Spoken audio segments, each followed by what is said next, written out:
Shaney. Hello, my No, lovely who's beans. not in roll Oh, 20? I meant am I? silly. I should be here. Oh, it's you. Yeah. Is it? Hello. It is Frosty. Hi. Hello. Hello, Hello. everyone. Refresh. Are we ready to go on an adventure? Yeah. Oh my Yeah. god, we're so I'm excited. I'm ready. excited. I'm excited. All right. Yeah. Yeah, why does it only look like Atika's There you in roll 20? Is everybody else here? Oh, Victor's here Yeah. now. Yeah. I see me, That's your Etika, present. Halder, Vaughn, Victor. There I goes did see you for a minute, but you disappeared. I'm going to reload. Refresh. Refresh it. That's what I Good did. old desync. Good Oh, I'm old- desync yep. too. Why? Okay. Hit the refresh button. There we go. Oh, that explains it. I opened a different campaign for referencing. All right. I'm gonna have to open all my windows again. That's the downside of roll 20. No. Yeah, like all the prepped handouts I already opened. It's fine. It's fine. Here we go. Let me. Finished it up. Dun dun dun dun. Good job, Frosty. First off, can everyone see that there is like an AFK section in the bottom of? If you could, please move your respective token up to the ready to play. This is also a test to make sure you can move your token. Oh my god, this is so cool. Wait, how do I move to the side? There's no board, so it's not like restricted or anything. So you can literally plop your token anywhere. I always have players that like to put their tokens on the face of the characters or whatever ridiculousness. Fun. And as you can see, I made your own tokens. So, So cute. Vaughn and Halder, when you guys get your pictures or photos or whatever you want to use as your character, I can upload that and update it. Mine Oh, is I have it currently with, being worked on. Hell yeah. Let me hand it over to you, Shaney. Sweet. I will make sure it's ready to go for next session. Just not this session. Yeah, no worries. There it is. Righty then. All right. I think housekeeping wise, Pastel and I are the only streamers currently? Question mark. I am also streaming. You're also streaming? Yeah. Okay, cool. Yes. Perfect. Oh, my VTuber guy is like stuck. Why are you doing that? That's very painful for my neck. Before we begin, does anyone have any questions since our session 0? I'm good. Okay. All good here. As long as you're good with everything in those histories Kyle and I sent over, then okay. I think that's the only thing we've changed since then was we tweaked our histories a little bit. No, that's quite all right. I'm very excited. I would say like A+++, everyone, for all your backstories. Period. Seriously, amazing. You'd be. I mean, it's not surprising. I mean, people varying degrees of creativity, so it's not surprising that with our group, it's off the scales. We're great nerds, right? Like I've gotten. It's not, but it's like doesn't take away from the excitement. I've had people be like, I don't want to. It's the mindset of like, I want to have bullet points and I'm going to get to know my character as I play them versus like I'm going to know their entire life story Me writing 2.5 pages. Yeah, and then I'll get like bullet points, and then I'm like struggling to get just like 3 NPCs, which is why I always just like settled on 3 NPCs.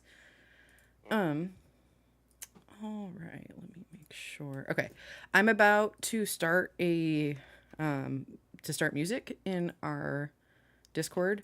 The bot is going to be here. It is going to be like default loud. You can right click the bot, it'll show up like a person, and you can turn it down, you can mute it, whatever. But this is what I was doing. Frosty and Al, when you guys popped in earlier, I was like testing the bot. Worried about it. So just I like to warn my people that it'll be loud. Ooh. Oh my god, I see why you warned us. Yes. It was actually really good for me. Okay, good. Because I'm like, the default is like 200%. I'm like, that's too much. It's good for thank me. I goodness. just have a preference. Oh my god, this is so good. I'm loving this so much. Oh my god. So I will always choose royalty-free music, just so you know. So we shouldn't get hit with anything of that nature. Yay.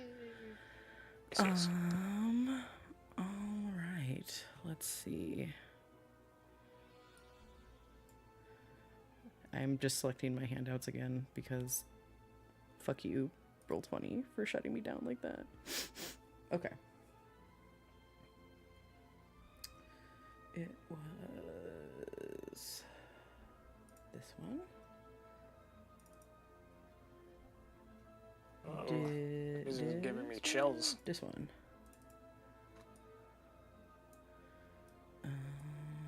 I love the carnival trope it has. It's so good. I'm so excited for it. I'm telling you guys, It's this so entire good. campaign is just funny hue the I- whole way through. Buckle your shit in because it's gonna be a wild fucking ride. And tonight is definitely about like getting our bearings. The way that I've viewed this module or read up on it, I mean, I hate modules that railroad folks. I'm literally like plopping you in a world, and I'm along for this ride, but y'all are driving the crazy train. So, so to Love speak. it. Love it. So you will see what I mean when we get to a certain point, and you guys will literally control. So like that's why there's a little bit more prep as far as like I have to cram a certain amount of stuff because you'll see what I mean. You'll see. I'm not gonna get ahead of myself. All right. Everyone. Thank you. Does everyone have like something to drink, or anything of that nature? Fear not, I brought snacks. Okay, good. Yes, I have all Are you the gonna hydrates. share? You're gonna share? What kind of hostess would I be if I didn't share and get drunk? God damn it. Thank you for reminding me to fill Nonsense. my water. You're welcome. I have a bottle. I was Orders prepared. food on side. All right. Period. Yes, Arya. I know. I already fed you. Kitty kitty. Yeah. It is. It's Miss Arya. She's like her namesake. All right. Let me put this up here. Get my book. I'm also working with the book because I like things right in front of me. All right. Without further ado, let us go into the wild beyond the Witchlight. The traveling extravaganza known as the Witchlight Carnival visits your world once every 8 years. You have a dim memory, each of you, of your first visit to this carnival. You kind of think of the different colors, the different spectacles, but the feeling that you walked away with was a lasting effect. Unfortunately, you all also lost something dear as well, ranging from your height to the ability to control keeping secrets or lies or objects. They have yet to surface. And as hard as you can think, and as far as you can tell, the moment in which they disappeared was when you had visited this carnival. You do remember that the carnival owners were a pair of elves named Mr. Witch and Mr. Light. And they were very, very unhelpful, although they had a very good demeanor about them. You saw moments in which they had grabbed people who did not have a ticket to the carnival. Mr. Witch saying, "Silly little screeching cricket, you forgot to buy a ticket," whisking them off to some corner. And then eventually seeing them thrown off by a couple of carnival hands. We're not sure what they had done to them, but they always seemed to leave with a smile. Mr. Light at one point goes, "The carnival goes round and round. The multiverse is our playground. Nothing's free, nothing's lost. Every visit has a cost." And him saying that is what made that lasting effect of the item or object or feature you lost. As time passed on, your heart became less heavy, and you gave less and less thought about those childhood events. Now, for reasons you cannot explain, those moments, those fleeting moments have resurfaced. And it's as though an old spell has faded away. Some of you found your way back to the carnival and joined the carnival. And you've been on the lookout for those lost objects. Some of you finally found a floating flyer, letting you know that it has been 8 years, 16 years, however much time has passed. But finally, you are in a location in which it is returning. You found your way to the city of Neverwinter. You are on the outskirts of it. You can see that the sun is fading. Twilight is upon you. The stars are slowly beginning to peek out. And most of you are standing near a ticket booth by the entrance. And the carnival is just about to open. Folks have been lining up. You know for a fact you don't have a ticket. You begin to look around, people watch, creature watch. And without knowing why or how, you sense and you make eye contact with others. Some you recognize, maybe, some you don't. But you see a knowing look in their eyes, sensing that each of them has lost something as well. Perhaps fate has also brought you together. Those of you that are Witchlight hands at this point in time are also on the outskirts next to this ticket booth, picking up whatever trash or debris or just kind of cleaning up the front. And also, honestly, just trying to get a look at those that are coming in to maybe pick out your next mark. And you catch that moment in which at least 3 people catch each other's eyes with a knowing look. And it seems like time is frozen and all of you are brought together. Now, as you stand there, I'm gonna switch us to the actual map so you can see what this world looks like. Let me switch the screen. Come on, you can do it. There we go. It might take a second. This is like a more detailed map. Sometimes Roll20 takes a little bit of time the first time you start to see something. I will pause here, waiting for everyone just to confirm with me that they can see the map and adjust it however you wish. I can. Wonderful. I'm good. If you can see in kind of the off center a little bit, there is a green token with a person that has like a firework display behind them. That is currently where you guys are standing. I'll move it up a little bit. For those of you specifically, Madame Zelina and Halder Hightower, you folks have been with this carnival for some time. Whenever the carnival rolls into town, you guys are part of the breakup, or the setup and the breakdown. And it's very magical. It's very kind of Mary Poppins. You are always on the outskirts of town. There's actual treants who work for the carnival that animate the local foliage. Basically, if you end up in the middle of some sort of forest, they animate the trees around them and they move away.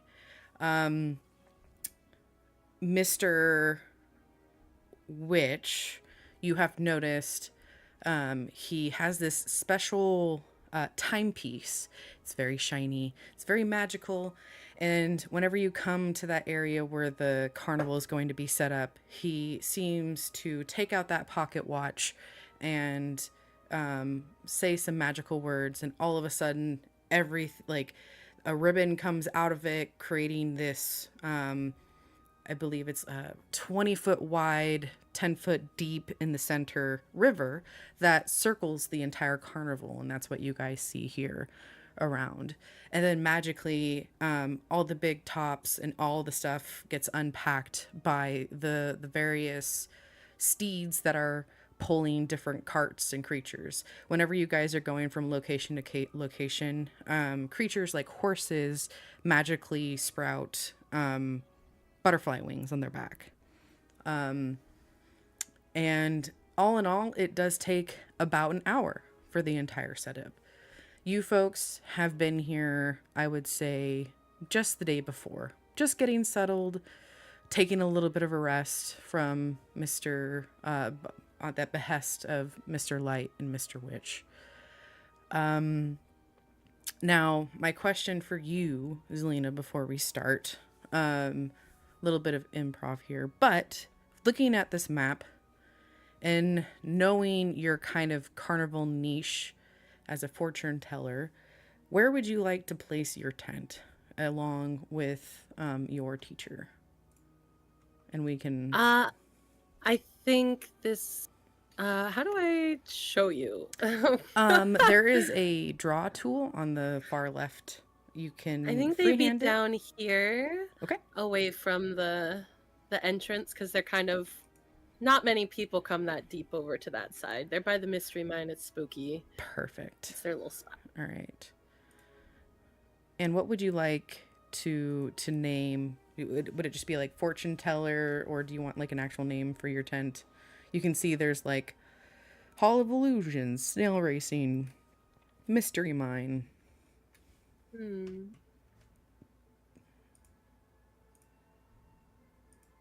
Well, her mentor's name is Madame Kaida. Okay. And weirdly, Kaida's corner with a K would be really cute. Ooh, I like that.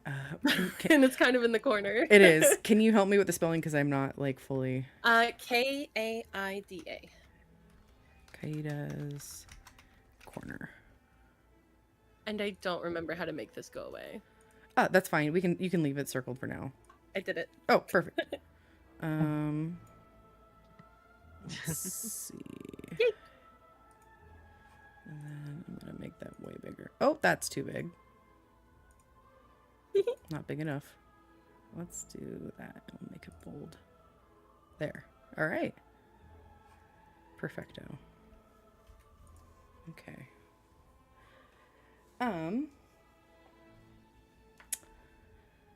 All right. As giant dragonflies were overhead, trailing streamers and low mist curls over the ground, there's a floral archway in front of you, and you all begin to glimpse wondrous and vibrant creatures. Elf stilt walkers, dancing fairies, and painted performers. Everywhere you hear laughter, pixie dust, bubbles, and the wistful tune of a whistling calliope. To explain this map further, you'll see in the upper left-hand corner, there's a time tracker. There are different timed events as the night goes forward. And I have a little token here that will help me keep track of that. And in the bottom right, you will see that there is another tracker of sorts. It is to track the mood of the actual carnival. Certain things you folks will do will either make it feel happier, wistful, and other things you do may affect it to be of a more darker tone, depending on which way you go. Are there any questions about the map for you? Perfect. Not at this time. Wonderful. Let's see. So as you all are kind of standing in front, you can definitely, like, you just get the sense that there's something unspoken, or you've met a new friend. Let's go around, and I want you guys to describe your characters to each other. So I'm going to do it alphabetically this time. Etika, what does your character look like? And currently, I would say, like, do they look excited? Like, try and, like, explain to the group what their demeanor is like as well, not just their physical looks. To any who would look at Etika, they would see a 6-foot-tall changeling in what you could call their true form. a white, almost canvas-like skin that shines in the moonlight with a slight silverish blue glow, with equally white hair over an equally white suit. Along the suit is green, almost metallic accents that also seem to shine in the moonlight. At his hand, to his side, smacked against the ground, is a wooden cane. He stands tall at this moment. They seem a mix between silent, stoic, and quite excited. Wonderful. At this point, they would probably look down to Victor and give a soft, warm smile. One that asks, "How do you feel?" Perfect. Actually, let's just go to Victor. Perfect. Base description, you'd see very colorful, somewhat built, 6'6", tiefling with dark purplish gray skin and an off-white hair.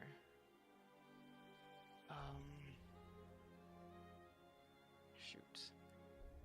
For demeanor, I guess he'd be really excited. He's more of a entertainer himself. He loves to bring smiles to others. Slightly side-eyeing the clowns, cause how fucking dare. You say side-eyeing a clown? Yeah, cause he's a jester. Wonderful. He's like, I'm an entertainer, you're an act. You just put Don't this take this the makeup wrong on. way, babe, but what are you wearing? Oh, correct. I don't know how good words to describe this, other than just a very... Clown. I'm a fight. It is a one piece with like a sleeveless one piece of just somewhat of an off black from his knees to his shoulders. There's some hand painted on designs of pinks, yellows, and blues from the legs. The right side has somewhat of adorned hearts, and the other is on the left is stripes. And he wears his gloves because he needs to have some sort of protection on his palms. Everyone loves that. Would you say it's fair to say that his outfit looks like he made it himself and didn't necessarily go to an official tailor? Yes and no. Okay. He's had this since like he was young. He's made this, what's it called, with his first maiden input. All It's a right. long time coming, so it's handmade, but since forever. All right. Thank you. All right. Let's go to Halder. All right. Halder is seen as this short, 4'3", stocky, kind of always grumpy man. But like, not always in a bad grumpy, but just kind of always with a like kind of longer black beard that's kind of has styled to it for his show, kind of braided a little bit, and his hair is also braided back and like just the top part. Wonderful. Madame Zelina. Madame Zelina is trying very hard in this moment not to be perceived. Okay. So you might not even notice her at the gate. She's kind of huddling near some of the decorations. She's swathed in a bunch of scarves to kind of hide her appearance. Over her head, she's got a gold kind of scarf bandana tied back to hide her herringon ears. Her face is covered. Really, she's working but pretending to work. She's got a little broom that Perry made for her that's only about a foot tall, so she can sweep debris away. But what she's really doing is observing the people coming in, listening to their conversations, and trying to glean things for her act later in case they come to her tent. Her mood, I would say, is really good. She's excited to see so many people here. She is a little bothered still about her necklace. She's been kind of worrying about that, but mostly she's just seeing dollar signs at this point. All right, yeah. You know what? Let's have Zelina do our first roll of the campaign with an insight check, please. Oh, okay. So let me pull up my character sheet, and No then so this insight check is going to be how well you read the passerbys that are coming into the carnival. And I think I heard somebody say they have a question. I said no pressure. Oh, no pressure. Okay. so insight, which ability is that? It's under the skill box on the left side. So it'd be a wisdom roll? It would be to a little bit to the right. So where you see like insight, intimidation, athletics, like that big long list of words. It's like right next to where you're looking. It's a 5. It's like a long list. Okay. She has a +0 to wisdom, so she's not doing it. So you know that proficiency. Let's see, did it add it? I think it might have added it. Yeah, so you It rolled... did. I It believe added you my are proficiency proficient. bonus. Yep. Oh, yeah. So you know how you just mentioned that broom was like handmade for you? Mm-hmm. Perhaps you haven't used it too often, and you know it's not like high quality craftsmanship. At one point, you know, as the shuffling goes through, you kind of have to get out of the way for people that actually didn't see you, and your hand ends up moving against the wood of... There's no way of... You get a splinter. I was stopping myself from saying how you grasped the broom, and you're just like, "Gah!" And it just goes up and under. So like for the next, like, you know, 15-20 minutes, you're just trying to get this like splinter out of your palm, and it just distracts you from any sort of I would say really good reading that you get. You just overall get the sense that people are really excited to be there. You see a smattering of humans, of dwarves. Neverwinter is not, I would say, is like your typical D&D setting. I don't know how much experience you folks have with that, but like they don't really have like your Aarakocras or there's not even a lot of goblins. I would say it was just more like your average, like your dwarves, your humans, your elves are really the ones to be the population. So, and even then, the types of elves that you see, you don't really see any elves that I would say like live beneath the surface, or anything. So this group that has kind of gathered in front does seem to kind of catch your eye a little bit. And also tieflings are extremely rare. They're probably one of the more like rare races. So and seeing somebody who looks like a carnival goer, I would say that person probably just catches your eye. And as far as like just being like, they don't obviously work here, but they're definitely playing the part. So you just kind of take note of that. All right, which leads us to last but by no means least, Vaughn Hemlock. Alrighty. So as Vaughn approaches, people tend to get out of his way. He's a little bit intimidating. He stands at about 6 feet tall. He's got like this pale, kind of medium fair kind of skin tone. His eyes are like this really dark red, and they kind of, even if he's not looking at you, they still give off the vibe of like, oh my god, he's watching me. And he's got these really, how do I want to describe this? Almost like a tattered kind of appearance. It seems like his outfit's very pulled together from bits and pieces of stuff gathered throughout the years. He's got these really long, like knee-high black, almost combat-looking boots.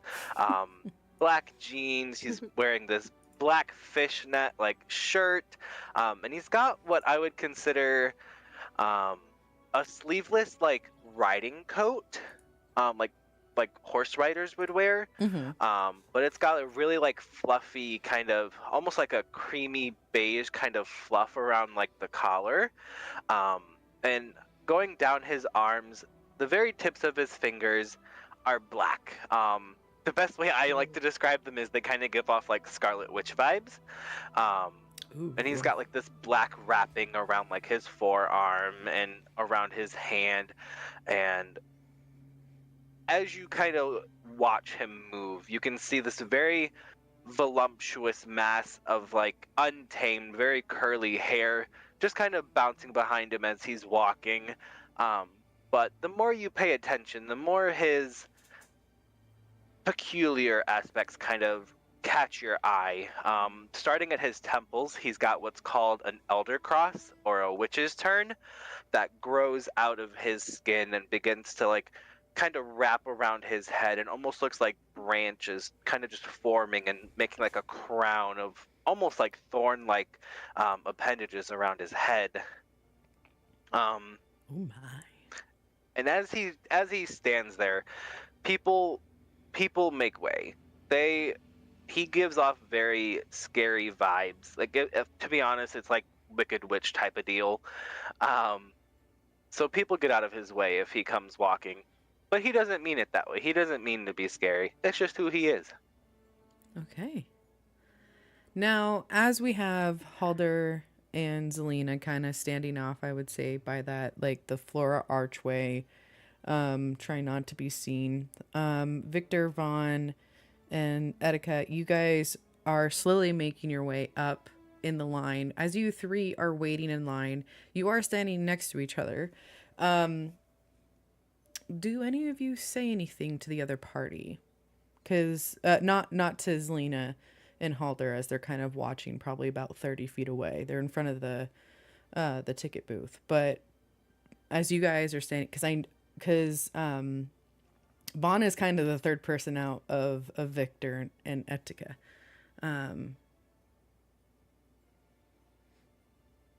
Yeah. So, to Hex,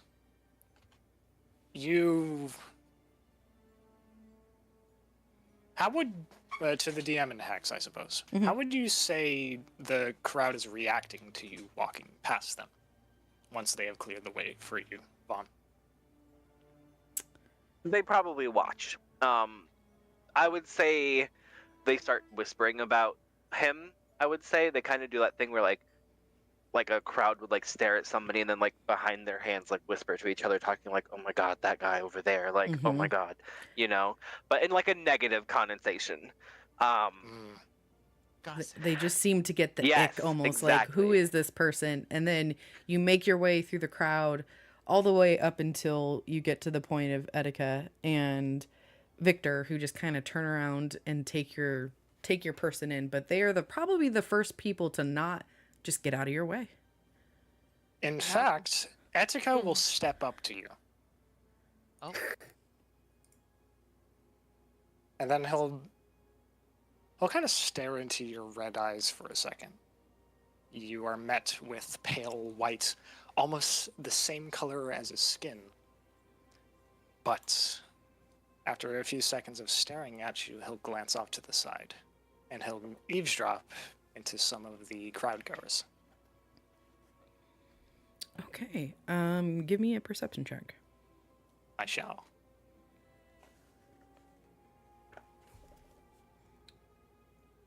As soon as I can find it. There we go. Oh, that's 16. Okay.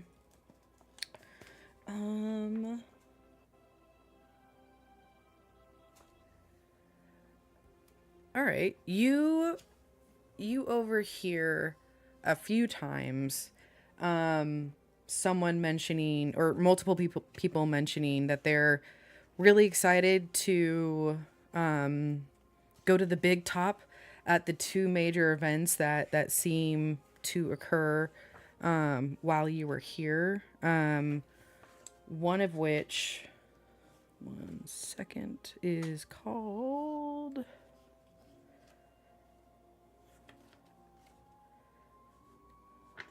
Where did it go?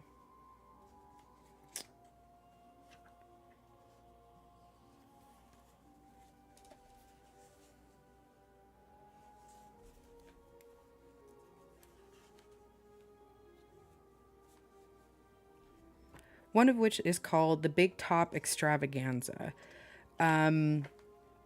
It's a point at which, like, it's probably the one of the most exciting things that happens, and usually happens in the middle of the night, where maybe like one of the fathers or father figures you see talking to is between this elven father and this little girl, and he's talking to her about the trapeze players who are extremely skilled, and the father kind of jokes that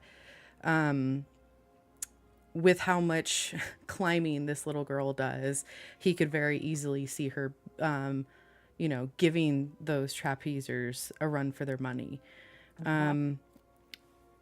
Another kind of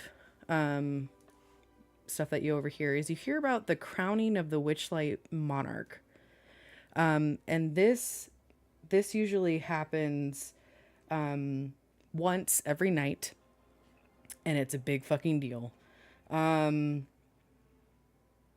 Basically, the person who becomes the monarch is somebody who, as the events of the night play out, they've made some sort of impression on Mr. Witch and Mr. Light.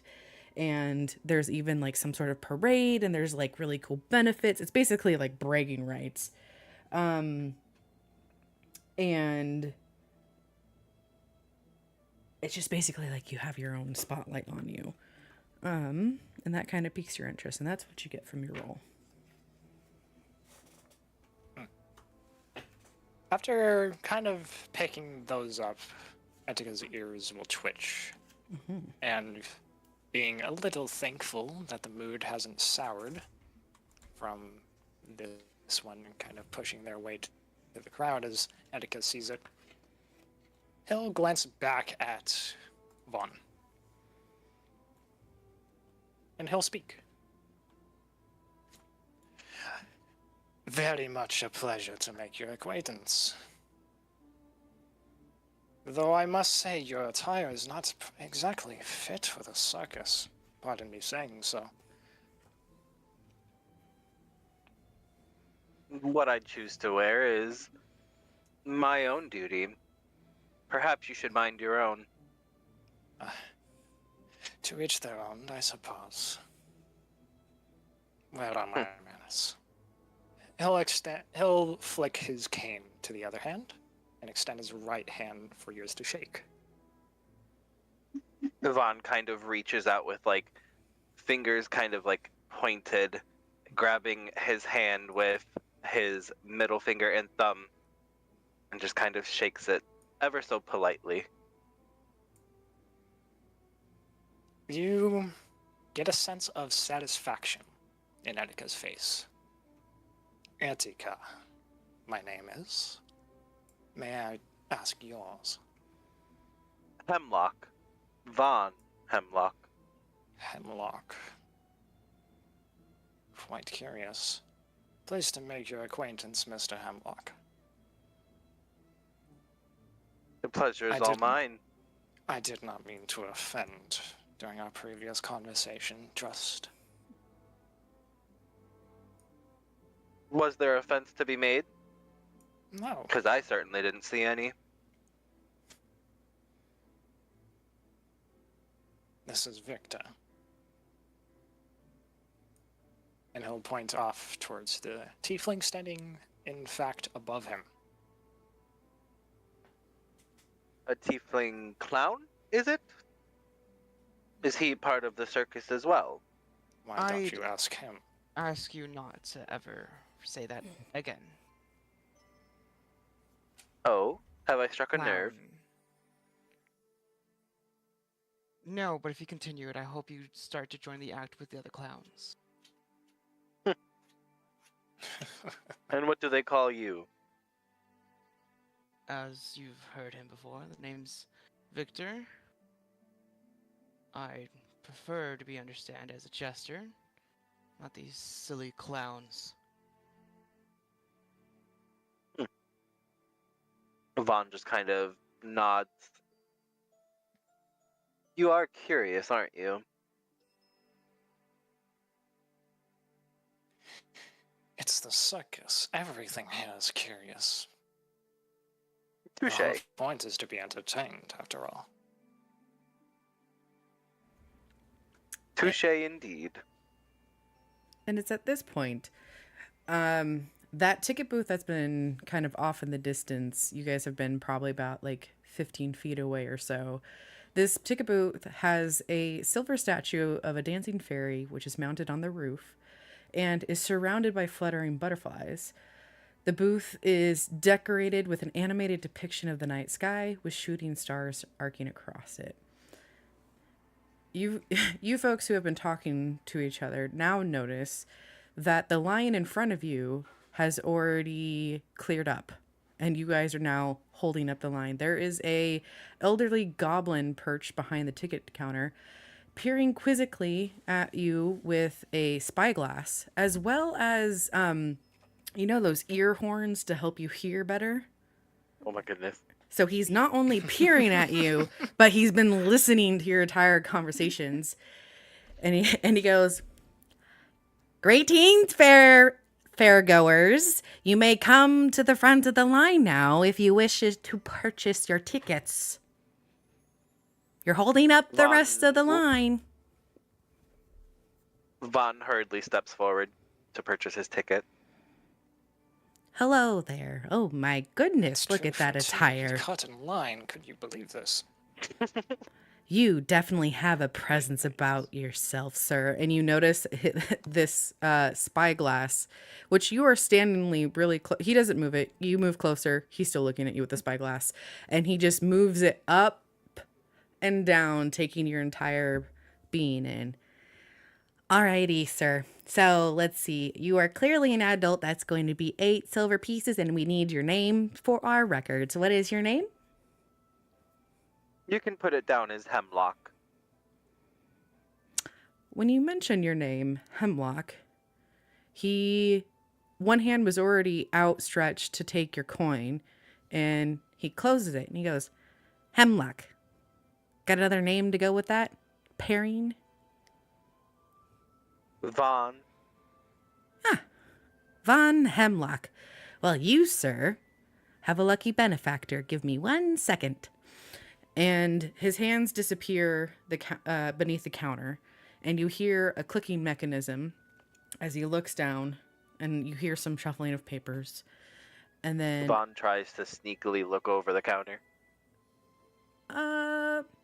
Let's see. I would say you either make a stealth or a perception check for that. I'll do stealth. Okay. All right. We're going to go with a 3 on that one. As you start to lean forward, his hand, the free hand, just pushes out and like grabs your face and pushes it away as he looks up and he goes, "Excuse you. I'm trying to help you. What are you trying to do?" Oh, nothing. I'm just curious. I'm a little nosy. Mm-hmm. You can see now he hasn't, he had dropped the spyglass on the counter, and you look at his eyes, and he's actually got really thick glasses that just now really squint. If you could think of like older folk who wear like really thick lenses and it magnifies their eyes. It's just me, IRL. Yes. Oh. Sorry. You're fine. I also, same. And it's at this point, his hand that was below the counter comes back up, and he slips a ticket across the table towards you. And you are now an owner of 1 Carnival ticket, which looks like this. Ooh. My, very pretty this is. Wonderful. Do not lose that, as I cannot warn people enough that if they are to misplace their ticket, they will have to buy a new one. And if you are discovered without a ticket, you may be kicked out. So please keep that upon your person and keep track of it at all times. Duly noted. Wonderful. Here's a brochure, and he throws a piece of paper at you.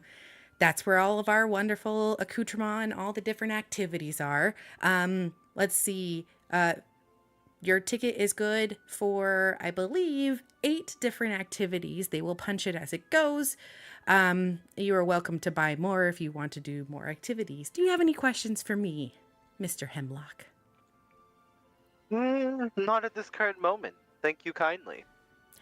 You are so welcome. Also, please be a little bit kinder when you are walking about the carnival. We do not take kindly to folk who just seem to bully their way through the crowds. I would never. And he just kind of like hurriedly shoves his ticket into like the back pocket of his jeans and kind of not like storms off, but like heavy stomping walks away. All right, and it's at that moment that we have Etika and Victor. You guys step forward to purchase your tickets.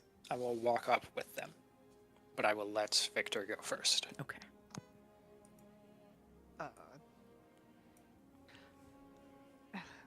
Brain, sorry. Hello. We're so sorry for the holdup. Oh, that is quite all right. He did seem to have a way about him. Definitely a presence, if anything. How can I help you? Looking for a ticket? Yes, we would like to purchase 2 tickets, please. All right, and what are your names? I is Victor Mossgrove, and... I am Wait. Sir Etika. I am here on official business. Oh, my... Oh, this just makes my night so much lovelier. Okay, and easier, honestly. 1 second. You also seem to have a benefactor, I'll say. Give me 1 second. And once again, his hand seems... As the ticket broker says that, I will reach my hand up and just slightly tilt my amulet on my chest. Oh. Oh, alrighty. That's a very shiny amulet. Is there... Hold on, let me get this a little bit closer. And he seems to pick up the spyglass that he had put down and just like literally zooms into where the amulet is, like at the bottom of the lens. This is very shiny. I don't actually recognize this. Can you let me know what this means? Someone very important to me gave it. If you do not know of it, then perhaps that is not for you to know. My benefactor, as you have said, should have all things in order. Very, very, very well. Wonderful. All right. Lovely. We have lots of lovely people here who are wonderfully attending. Just give me... Oh, here we go. The tickets. There you go. Did you hear everything that I told that fine gentleman who was just up here? Whose name I already forgot. I will turn to Victor. Yes. If not, I'll hopefully remember. Wonderful. Wonderful, wonderful. Here you go. Have all the fun. Here are your brochures. And, oh yeah. In about 4 hours, there's going to be the big top extravaganza. And then close to dawn, we have the crowning of the Witchlight monarch. Ooh. So if you would like to be in the running for that, just make sure you're on your best behavior. Or Piece of not. Cake. All right. Well, off you go now. Off you go. Chip chap. Thank you. Another question, if you would, actually. Oh. All right. Just let me adjust this for a second. And he seems to adjust the ear horn that he was listening. So it's just right in front of your mouth now. Go ahead. Do you have a map? It's the brochure I handed you. Ah, wonderful. Thank you. You're Pay welcome. attention, Etika. All right. Next. Hello, greetings, fairgoers. And he seems to go back into his spiel as you guys begin to walk towards the floral archway. the three of you that just got your tickets, what are your passive perceptions? They should be on your character sheet under your skills. On to the left of it, it should actually say the words passive perception. 12. Okay. Where is it?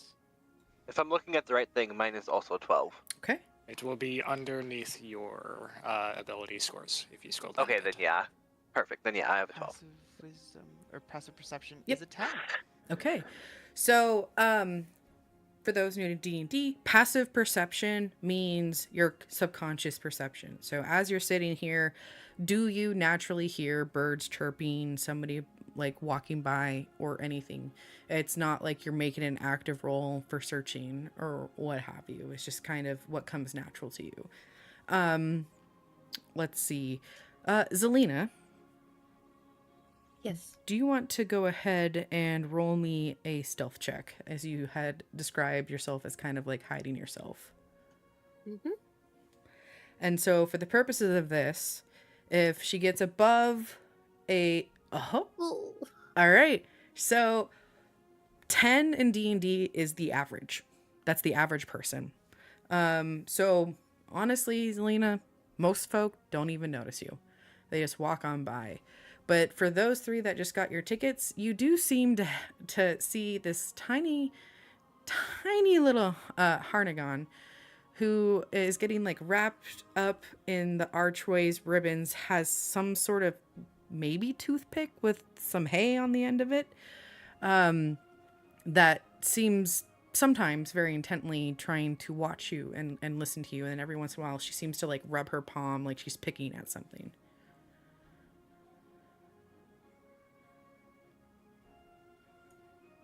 The splinter really hurts. What can I say?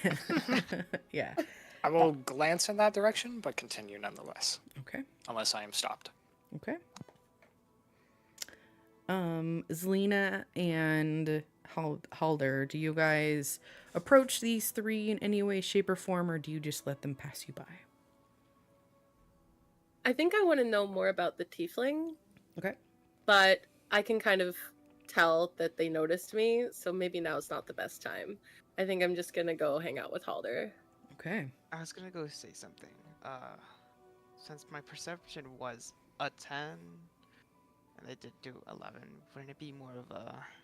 Victor would be more curious. I would like to assume that.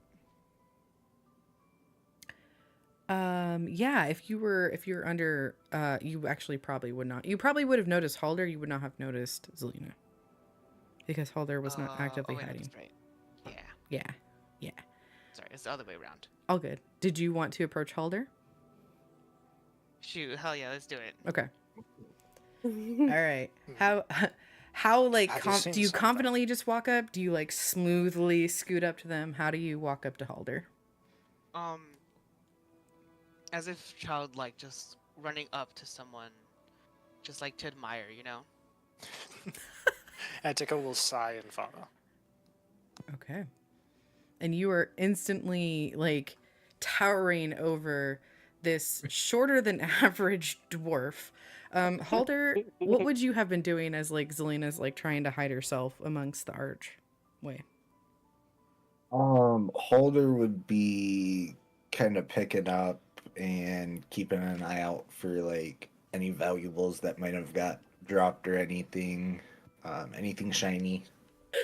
Kleptomaniac, I forgot. That's right. That's right. That's right. I forgot. Okay. Ooh, I love this. I fucking love this. Can you make an either active perception or insight? I'll give you a choice. So perception, you're actively looking. Insight is like you're reading people to be like, oh, that's a fucking rich person. They're gonna have something shiny on them. Manifest, they drop their wallet. Roll an insight. Okay. Okay. Oh, no. Okay. All right. So you're looking around. You're not really getting any clear marks, but you do at one point see you see a pixie who I would say is also a kleptomaniac, and you guys kind of have a rivalry going on, and this pixie really tries hard to their whole shtick is basically to drop something in front of a benefactor, to like distract them, and then like fly around and try and get one of their wallets. And you have a good enough perception that you would have like noticed them doing this to, honestly, a fellow dwarf who it's this older dwarf who's got the red hair that is, or like got all of the lovely bearded braids, and he's definitely older because you can see his red hair is starting to go from like white, mostly I would say like 90% white. After he got done paying, he had adjusted his money belt, and the pixie must have just noticed him for that, and flew over and basically dropped a coin in front of him, and he couldn't not like resist, thinking he had dropped it, and bent over, and she's about to kind of like go down and try and get the money back herself. Seeing this scene, is there anything that Halder would try and do? I feel like Halder would try to step in with it being a fellow dwarf. Okay. I feel like he would try to get their the other dwarf's attention. Okay, so like as he's like actively starting to stoop, you would basically try and like stop him, so he would. Yeah. Okay. Let's see. Go ahead and roll me a charisma check. So that's going to be a straight charisma check. So that's going to be one of your, if you just click on charisma, it'll roll it for you on the left side. That's a save. To the left of that, the main ability bar. We have our first natural 20, folks. Nice. Nice work, Halder. We did it. All right, Halder. I want you to describe to me how Halder would stop this fellow dwarf from bending over and picking up a silver piece. He would run over, trying to like talk to him, get his attention, but like kind of from like an angle to try to get him to turn around from it. So that way the fairy or the pixie's on the other side and can't quite get it. Okay. All right. So let's see. Halder is, what is his subrace of dwarf? Is he Hill. He's a hill dwarf. Okay. All right. So this is also a fellow hill dwarf that is walking by, and there is a specific word and way to hail another hill dwarf. So you kind of like jauntily just bound over, yelling out this hail, and this guy just boisterously turns around, eyes alight. He's got thick eyebrows, like to the point where he's squinting, and you see him like recognizing another fellow hill dwarf, although he seems to kind of like tilt his head a little bit as the height of you. He thinks a child is potentially coming up to him, and he goes, "My boy, over there. And he turns around to like look at the silver piece, and it's already poofed. That's the trick of the pixie. It's more of a sparkle. It's an illusion that there was a coin there. And you can see her behind him now, very like Julia Roberts as Tinkerbell from Hook, like scowling at you before she just kind of sticks her tongue at you, and then she flitters away. And she goes, "Oh, my boy, how do you work here? Were you able to get into the carnival yourself? Do you need some money?" Oh, I do work here. I'm the strong man. Oh my goodness. Yes, you are. You have such strong muscles. Look at that. Do a little flex for me. At this point, I would say Halder gets a little like angry with him, as like kind of making him seem small. Mm-hmm. So he gets angry and he's like, kind of just put up with it.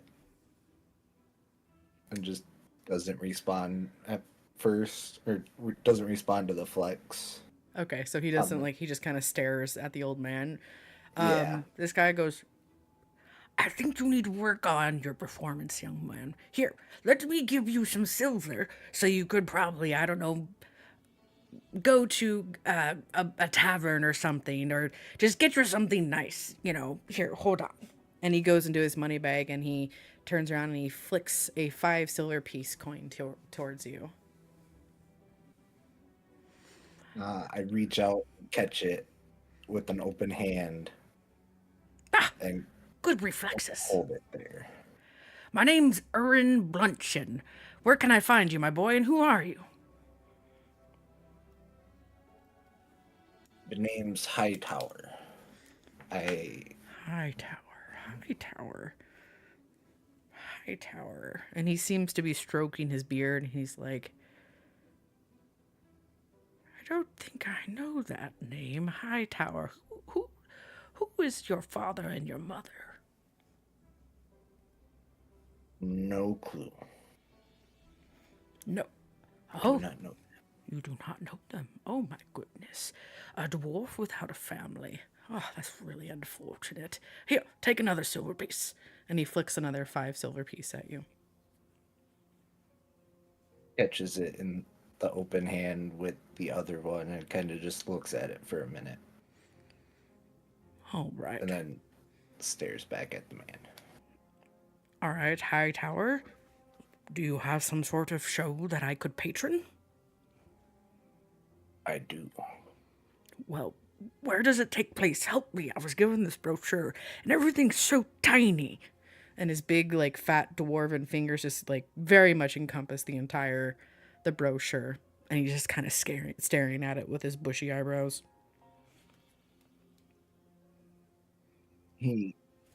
Alder kind of pushes his finger out of the way and points kind of by the big top, kind of right behind it. Oh, okay. What time should I head there?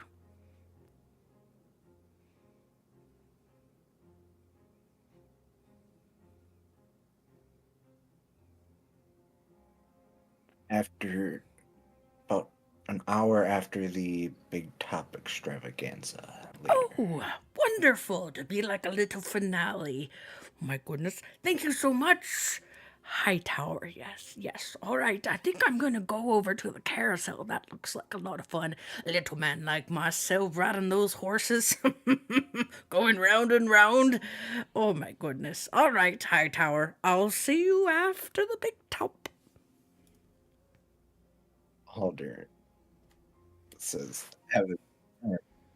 have fun, and then kind of just angrily nods. And not catching any of your anger whatsoever, he just walks off with a little bit of a jaunt, making his way towards the carousel. It's at this point, Halder, that you turn around and all of a sudden there is a very tall tiefling, just big old grin, just hands on the hips, looking your way, and somebody behind him just trying to catch up. More of leisurely walking.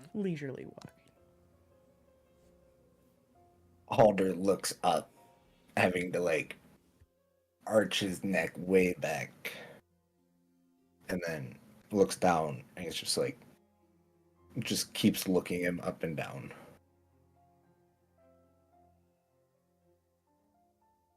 And then wonders, and then asks, "Can I help you?"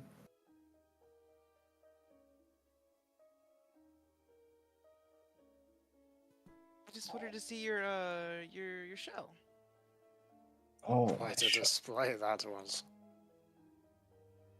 We were on our way, and then we saw you going to go up to.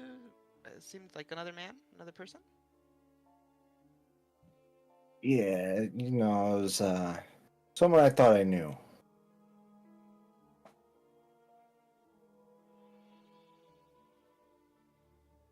But it turned out to be somebody else.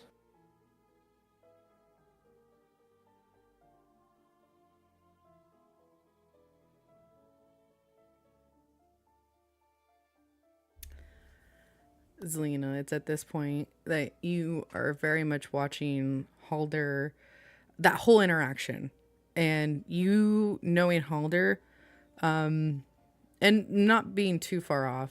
You heard every comment, the short comment, the child comment that and Bluntchin had made towards him, and now he's talking once more to maybe some more patrons that had caught your eye. And you're starting to, because he's a close friend of yours, kind of sense the social, I would maybe say anxiety or the stress that he's starting to feel in having so many interactions in such a short amount of time. Yeah, I can tell that he's angry, but he's not like the bad angry yet. I feel like Halder and Zelina are friends enough that she would know when it's going to be a problem, but I think she would sneak a little bit closer and know, assuming that Victor still hasn't noticed her. But I don't think she wants to speak to them yet. I think she just wants to watch, because if she interjects, he's going to feel like she's like coming to save the day, and that's going to make him feel worse. Totally. So she's just like monitoring the situation and trying to glean more from what the tiefling wants in this situation, because she was already interested in him. So can I do like a further like perception check on him? You can do an insight check. Yeah, that works. Insight. We'll try it again. That's much better. There we go. All right. I would say, Victor, do you want to go ahead and maybe describe like his demeanor towards Halder, like anything you want to share with the insight of 20 that Zelina might pick up about him at this point in time? I would hope that Zelina is at least picking up that Victor is not trying to be more of like, I don't know what's the best word to describe. Victor's trying to be like, Victor's excited. He's just there. He wants to see the strong man like pick up the heaviest shit in existence, you know? Like, even might want the strong man to pick him up. You know. Okay. All right, that's okay. So Zelina can tell that the tiefling is kind of eyeing the strong man, like wondering how much he can lift. He's got that look of his face, like, I wonder how much a little guy like that could lift. So, she does approach at this point, okay, and she says to Halder, "My friend, why don't you show them some of your skills? They might come to your show." Halder then holds out his hand and looks at Zelina, kind of giving the nod to like jump on his hand. Yes. She understands the assignment and gets ready to jump on his hand, knowing that he is presumably going to throw her somewhere. Okay. Because I've done this before. This is something you've practiced. I would say, because this is like your guys' shtick, you can either do a performance check or an athletics check. Actually, let's do this. Zelina, do a performance and with advantage, and Halder, do an athletics if you're throwing her with advantage. How do you do advantage? There should be a toggle at the top of your character sheet that we had turned on. I see. Thank you. Mm-hmm. Okay. Do you want to go first? Go first. Ooh, oh, fuck yeah. Okay. And the performance? Dun, dun, dun, 18. Oh. With good. ease. Zelina, how do you jump into Halder's hand? Palm, excuse me. Well, I natively jump really well, so I think I would kind of do it effortlessly, just simply spring straight up and land on it with feet down, hands in the air. ready to be thrown. And it is with all of the gusto of a performer, you all of a sudden start to have a little bit of crowd take notice of that sudden movement. And there's about 20 or so people that are already just kind of looking towards Halder. Halder, what are you doing now with Madame Zelina in your palm? What is your intent and what do you do? At first he would raise her up above his head, kind of typical strongman pose, while looking around for a place to throw that she could land Sorry, you cut out on the last part. The something what she could land on? on. Like looking around to see like where he could throw her, like, what was around. Yeah. Let me look up something real quick because you guys are kind of near. Let's see. I would say where you are, you could throw her to the top of the ticket booth. You could. Let me look at Calliope's thing real quick.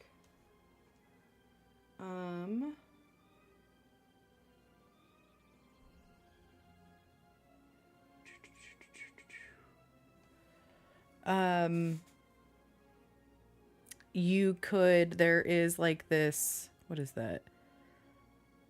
There is like a little bee that is on the, like that's, it looks like a bell with a bee on the top of it to me. That's on, like, you could throw her and aim her over there. There's, I mean, if you look at the map, you basically, I would say from the bee to the ticket booth to like the Calliope, to maybe some of the fruit behind you guys, whatever you want as your target, you would be able to throw her towards, and successfully she would be able to land. Throw me on top of the banana. I was thinking the banana, Okay. or a string of lights, if they could hold her. Oh, they could I mean, she's tiny. Yeah, so I All think he focuses in on the string of lights to throw her up to. Okay. So, she jumps up onto your palm. You lift her up, your muscles bristling. You start to hear some cheering and some gasping. And some like, "Daddy, look, Daddy, Mommy." And then kind of like a shot put thrower, you are able to do like a full 360 circle before just shot putting her towards one of the string of lights. Zelina, you're able to tuck and twirl your hands, grasp the light, go around a few times before kind of landing on top of it. And what kind of pose do you strike? Definitely a pose with her arms out, so all her silks are waving in the wind. But kind of mystical, you know, the hands are loose. She's looking very magical. And I think at the end of the trick, she would like to, you know, bunny hop like she does and just do a little easy forward flip off the light onto the ground. Wonderful. Make a, what's the opposite of athletics? My brain, it's been a while. Acrobatics. Thank you. Make an acrobatics. Athletics is like going up. Acrobatics is coming down. Oh, I didn't mean to do that with advantage, so take the lower. Oh, no, I'll do it with advantage because this is, again, your shtick. Rather than kind of like sticking it, you do kind of like a rough and tumble, but it looks quite all right. You feel a little bit of pain in your palm from the splinter. And you actually look back and the tuck and tumble, actually, like, and with the lights, you were able to successfully remove that splinter. It's now gone.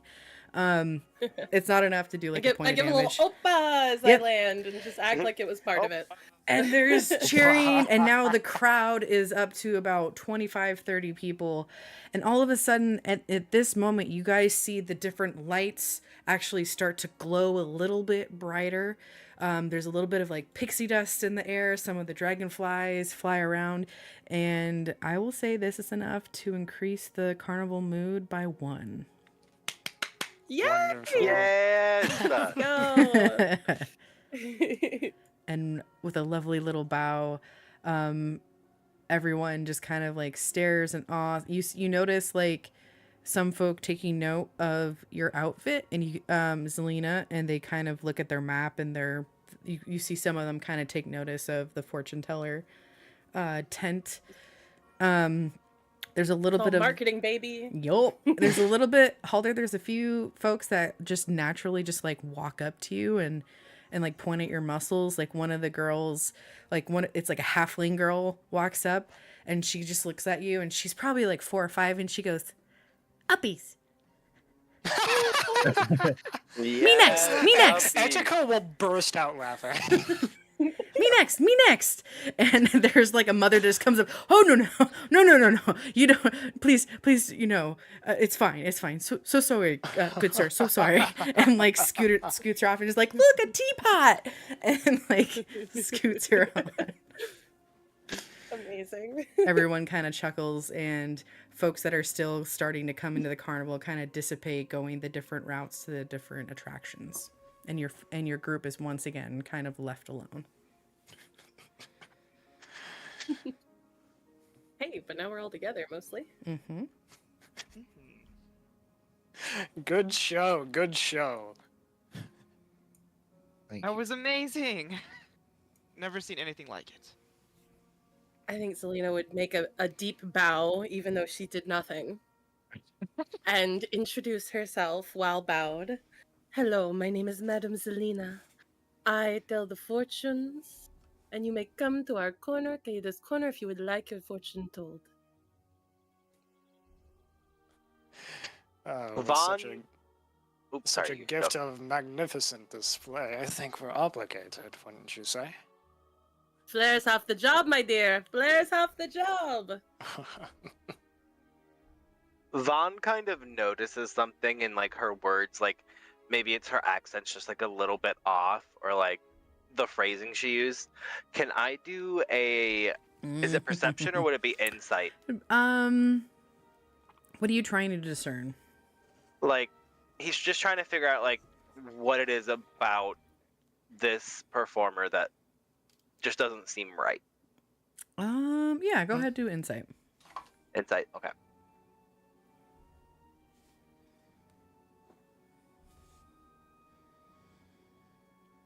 Okay. And just for the record, whenever someone makes a roll and they accidentally do like disadvantage or advantage, I always go to the left one first. So honestly, I don't even have it on. Oh. At least I don't think I do. Let me go Double check and try and sheet. click normal at the top. Oh, I don't even normal. What? What? Is that not what it's called? Hang on. You may have it set to always. Yeah, normal. Mine is advantage, normal, and disadvantage at the top of my character because that's sheet. the default. That's the default. So here, let me always roll advantage. Advantage toggle. Oh. Whisper toggle. I didn't see that. There we go. I think we forgot that page. Nope. All good. All right. So there you go. So now you should see those buttons at the top of your character sheet. And okay. we'll still go with the 7. Okay. It's a mystery. It just something on the edge of your brain, just like it's concerning. Yeah, just something about her just rubs him the wrong way. Mm-hmm. He kind of just crosses his arms and just kind of watches in intrigue. Okay. The sun is now finally starting to set, and you're about 30 minutes into the carnival being opened. You guys have your brochure before you. Where would folks like to go? There are many things to see.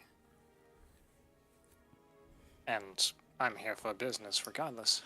We have some time to kill, don't we? Business? Anything you have in mind? Other than the fortune-telling, of course, and the strong... What kind of business can there be for a carnival when you're not working here? Perhaps not here, but not too far away. I'm sure I have work to do. In the nearby lands. Right. I think you should let go of your business thoughts now and focus on your carnival thoughts. Have fun. You see, from when he was speaking, he was kind of holding a grin. As soon as you say that, let go of the business, that smile is gone. Gone Ugh. to his stoic face. Come on, Etika, lighten up. It is about that time, after all. In the moonlight, his skin begins to quite literally glow and glisten. Well, my friend here has a few hours before his show, and my mentor's running the booth for a while, so would you like someone to walk around with you? I'd be delighted. Please. Oh, hello. She's pretending she didn't see him there, but she definitely knew he was there. Just because he I will hasn't never spoken. refuse good company. Okay, names. I need names. Give me your names. What are your names? You can call me Vaughn. Von. My name is Etika. Name's Victor. Been amazing. Oh, meeting you. lovely, lovely. Do you like, what do you like? Do you like animals? Oh, I adore animals. We Animals have a are my wonderful pride and joy. thing. We have a wonderful thing where there's snails racing. Would you like to go see them? Surely You it said we can't have be a few that hours. exciting.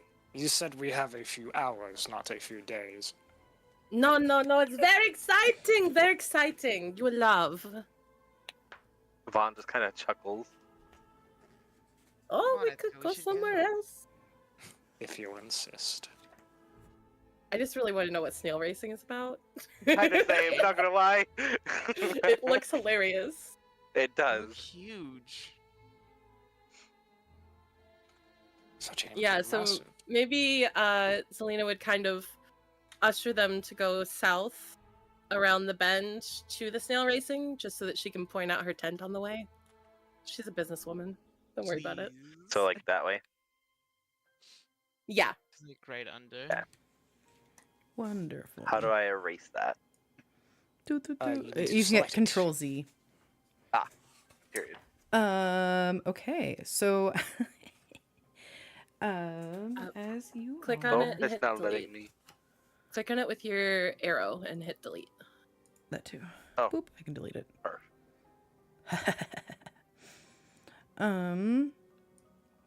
All right. So as you guys begin to come around that corner, you see I'm going to be talking about the Bubble Pop Teapot. A 20-foot tall teapot rests on a wooden platform, its painted surface whirling with moving imagery of flying dragons breathing streams of bubbles. A door at the base of the teapot allows entry to its interior. Those who enter emerge from the spout enclosed in a bubble that detaches to float across the carnival. You see 7 goblins sit around the platform sipping tea from mismatched porcelain cups. Couldn't get a matching Cute. sword. Very cute. And then as you come around the corner, you see another platform on your left for the mystery mine. Propelled by magic, minecarts laden with fairgoers trundle into an opening carved like a dragon's mouth. The cart reappears moments later on the far side of the attraction, with the passengers expressing a mixture of bewilderment, fear, and excitement. Near the entrance, a male dwarf dressed like a wizard shouts, "Unlock the mystery of your mind in the mystery mine."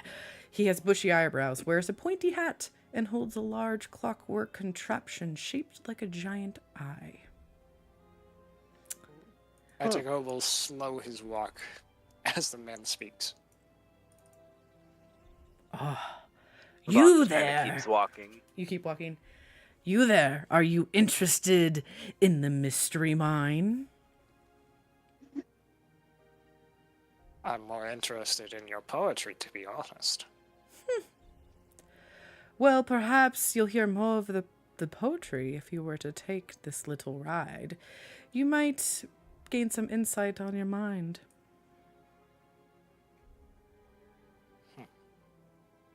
Etika will look to the others and kind of take a step up. All right, But all don't right. tell me you really think it's gonna give you something. Regardless if it works or not, it's all for show, is it not? All right. As you step up, as he's becking you forward, you see that this clockwork contraption that is shaped like an eye, he kind of crosses it across his arms, and you can't help but look straight into this massive looking eye. The eyeball, the pupil itself, kind of looks around skitteringly, and as you get closer, it just zooms in on you, and the pupil goes large and then small. I need you to, of your choice, to either DM me or put it in chat if you are fine with it being open. The name of a creature your character fears. Fears. Mm-hmm. Oh my. Okay. Any creature. Mm-hmm. I will DM. It comes out a small little kitten. Imagine. A reminder that I am a fae. Yes. It's water, y'all. It's water. And for the purposes of this, does anybody else step forward? No, Victor would stand back, actually really sitting on the grass to take a break. His bone is not the best. Okay. Von's just kind of watching the contraption, kind of intrigued at this point. Selena doesn't trust any of this shit. I've been here too long. You've, yeah, you know, Zelina, I don't know whether or not you would have actually done this ride, but you know that people have walked away more in fear than exhilaration more often than not. Oh God. Okay. All right. So You're as you step up, this lovely gentleman takes or asks for your ticket, as it costs 1 ticket punch. Very well. Wonderful. He kind of does a little twirl with his staff, looks at your ticket, and in the very tip of the edge of the staff, he kind of just pokes it a little bit, and a little like the perfect circle appears, hands you back your ticket. And right as the last group came through and they're exiting, about 6 of the 8 seem to be just kind of like looking off in the distance shakingly, and the other couple are just like talking to each other excitedly, and the cart is completely empty, and he opens the door for you and he beckons you in. And I saw the thing that I described, or was that just asking? That was me asking. Okay, very well. I'll step in. Okay. He looks to the rest of the group, kind of seeing everyone kind of step to the side, and he kind of just nods with like a menacing smile towards Alina and Halder, as they both kind of, it's almost like knowing an inside joke, if you will, of what is about to happen. A few others join you, Etika, on this ride, and it's only about 3 others before he lets the door shut. He clicks it safely, and he just looks at each of your faces, smiles, and says, "Good luck." And the cart begins to teeter off on the track. Why did you say it that way? You just hear, "You'll find out, my friend. I'll see you shortly." Damnable. I don't hand of like fate. the way he speaks. As the cart begins to trundle along, it passes through the dragon's mouth. The ride immediately seems to go up, up, up, before plunging you into the depth full of like, you instantly know, being Fae, that you are not on the prime material plane. You're in some other void where you see hills upon hills passing you by, corkscrewing trees, prismatic skies. Everything seems to be kind of a flash. If you can imagine Willy Wonka when they're in the tunnel, it's like a kaleidoscope of fucking colors. That's basically, gosh. yep. Okay, and I know where I am. You just know that this is not, you don't, Or I can guess. you can guess you're in like a demi-plane of sorts, I would say. You Got don't it. know what plane, just a magic plane of their own making. I see. All of a sudden, Okay. the colors begin to darken between like the like almost like a swampish green and darkish black, mixed with like you're getting smells of just stale water and moss. I need you to make a wisdom saving throw, please. Oh boy, always a good sign. Oh no. It's a good thing I'm proficient. Oh, nice. okay. Yeah, baby.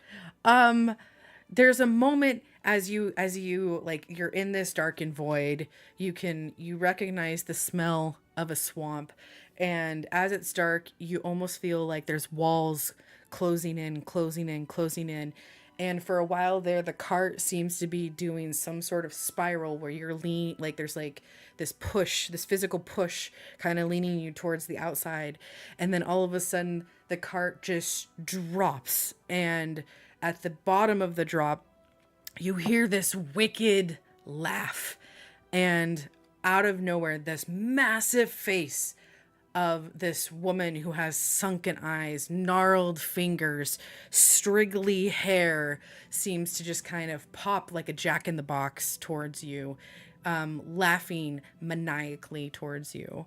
How do you react with a nat 20 of keeping your composure? At first, as I see what this is, I know exactly what this is. It's a look of fear on their face before realizing it's an act. He will take his cane, slam it up, and slowly begin standing in the cart. I want off.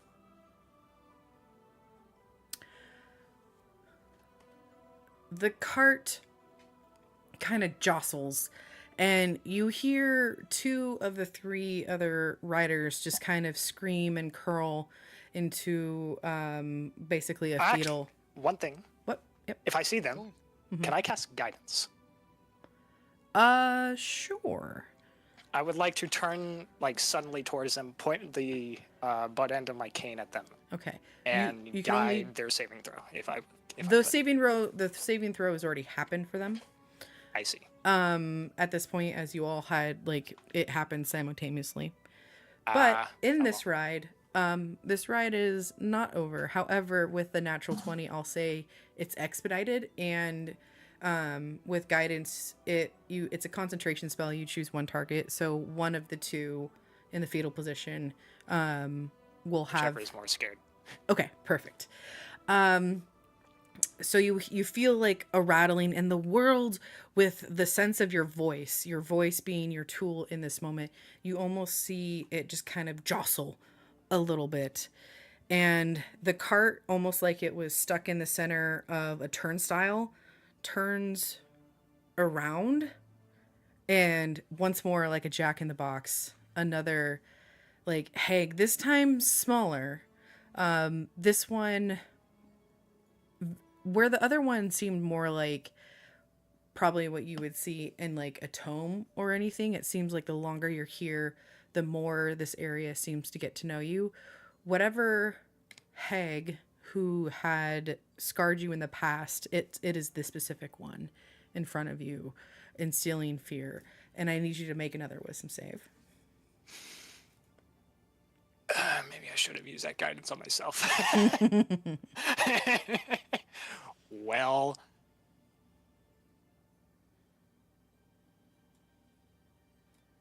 $18. Okay. Once more, you steel yourself, and the cart itself seems to jitter along and pass through this very clear illusion.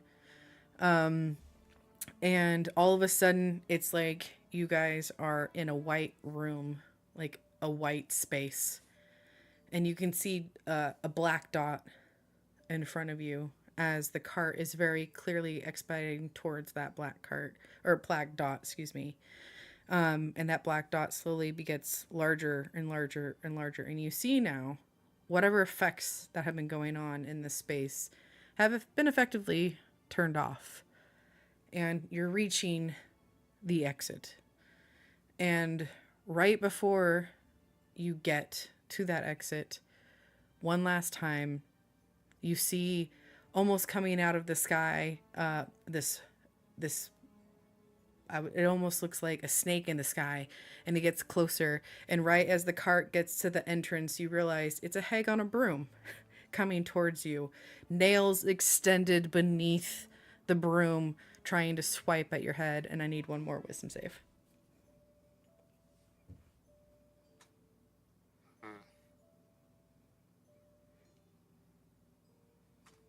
Okay. Oh boy. 5. Okay. That is a natural 1. That's a natural 1. Okay. And it's at this point, you let out like a blood curdling scream, and you find yourself just flattened on the mine cart. You're even paler than the paleness that you were before, as now the cart is coming back through the dragon's mouth once more. The one that you had cast guidance on seems shaken. It's this human looking 20-something guy who looks like almost like a stagehand, or not stagehand, excuse me, like he works in the stables. And he's just trying to catch his breath, but you can see that like he very clearly has like sweat through his tunic a little bit, and he grabs a hold of the person next to him, which looks like to be a partner of sorts, and they both kind of like carry each other off of the mine up the mine cart as it comes to a halt, and they just hop over it. They don't even wait for the dwarf who had the eye staff to open it. And it comes to a halt, and you just see this grin. How did it go, my folks? Oh. Vaughn kind of looks in intrigue. I'm alone in the cart, yes. There's one more. I was just kind of waiting to see if like the last remaining person, nothing seemed to affect him. They seem to be actually fairly happy, but I just wanted to give you space to like, if you wanted to like push past or wait for that person to leave. I'm going to wait so I can speak in a slightly more secluded area, because I am pissed, but I am a gentleman. All right. This last person, who I'll say is an older dragonborn with green scales, just happily kind of sits up and like wipes their brow, and he just goes, that was wonderful. Oh my goodness, so many colors, so many zooms. I will definitely be coming back. Thank you, Zafixo. You've done great. You've done wonders. That space seemed to be even, and he just seems to just keep talking before he wanders off, leaving you alone. You said the name was? Zafixo, and I'll put his name in chat so you can see the spelling. As soon as Edeka hears the name, where it was kind of this blank, stunned, fearful expression suddenly sours into one of genuine anger, and as it snaps towards the kind of the gamesman person running this part. Mm-hmm. You're welcome, Harold. You're always welcome to come back. Very joyous to see you every 8 years. Oh my goodness. Well, you look like you've seen something, good sir. He looks back towards you. What was that? You tell me, what did you see? You better be the best damn illusionist I've ever met, or you better have a damn good explanation to why I just saw a hag in your ride. My. Devon's eyes just kind of light up, and now like his attention's definitely been grabbed. You've tiptoed with one of those witches in the wastes, have you? which is not what I would refer to them as. Beast is more active. Yet my question remains unanswered, swine. Swine? My goodness, with the name calling, good sir. It's just a little bit of fun. Some people have things that are lurking beyond their mind that comes to fruition. Is he holding the eye? It's on the edge of the staff, but he's just kind of resting it against his arm. I don't like to give out all my secrets, but, I mean, it's a carnival. You're gonna see all sorts of things. It's not my fault if you can't, I don't know, control your mind when you're in spaces as extravagant as those. So you're a gamesman. Is that it? Look where you are, my good man. Literally! A carnival of games. What did you expect? Etika will attempt to calm down. Got you there, Etika. Well, I will ask in a different way then. Was that an illusion?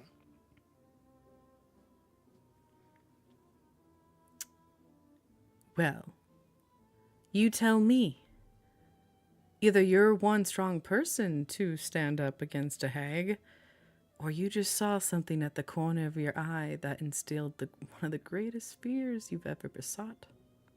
This isn't a joke. Such a thing would be horrible. I'm not disagreeing.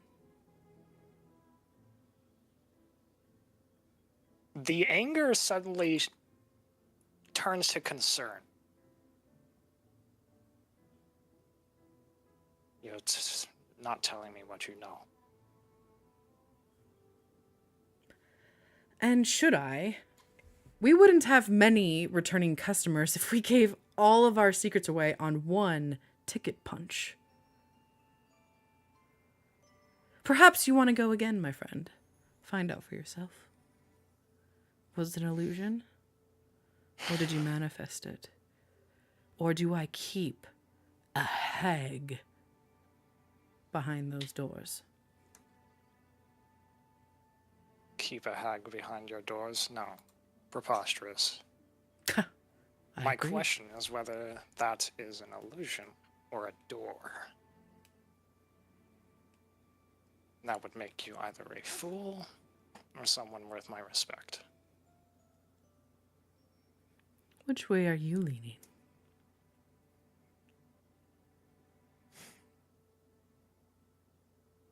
You play a dastardly. Welcome to the carnival. Vaughn just kind of starts laughing hysterically. Next group. Please, you've taken enough of my time, and I have more money to make. Move along. Use my finger to snap at him with one last word. Mm-hmm. I will give you the benefit of the doubt and say you don't understand how serious this matter really is. But in the coming days, I hope your karma forgives you. Ooh. I think Zelina's heard enough. She's going to try and shuffle him and the rest of the group away. I'm already because leaving. she knows that they're like stopping things, but she's also going to fist bump the guy running the ride because that was awesome. And she really likes seeing that guy get bugged. Vaughn winks at the carnival guy as they walk past, gives him the thumbs up, good job. He fist bumps you back. He does a little bow, and honestly, it's almost like he's reset, and he goes to the next group that has been waiting, very patiently, and you folks are left alone once more. At this point, after all that, you guys can kind of see that Vaughn's not attitude, but his mood has lifted, and that gave him quite a bit of amusement. So now he's in a seemingly good mood. Wonderful. I think this is a good moment to take about a 10-minute break if folks need to take a break. Thank gosh. Alrighty. That was beautiful. Wonderful. You You're good at this, DM. You're good at this. Thank you. This is really fun so far. Yay. All right, folks. Let's actually make it an even. Are people okay with 15? That way you can get Sure. something to drink. We'll start back at 9:30 or 12:30 other time. I'm honestly good to go for like another hour or two, depending on where the story takes us. If you feel like you're kind of getting up there, let me know. I know we started an hour later. Thank you. I just needed to get a little bit of prepping done, but we'll see where the story takes us, and we'll be right back. Okay. I'm gonna put us on the main screen, and just when you're ready to go after the break, put your token back in the ready to play. You got it. Solid. All right. See you folks soon.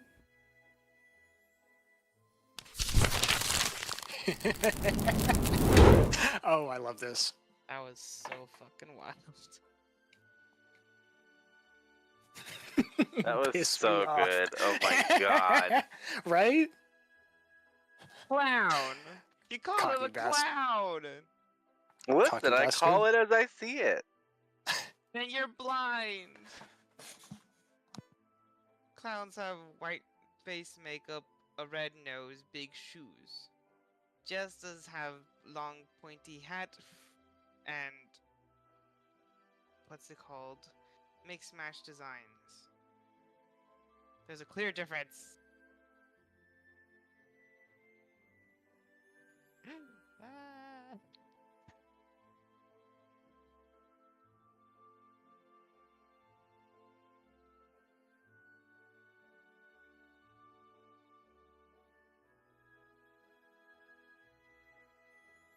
Darn.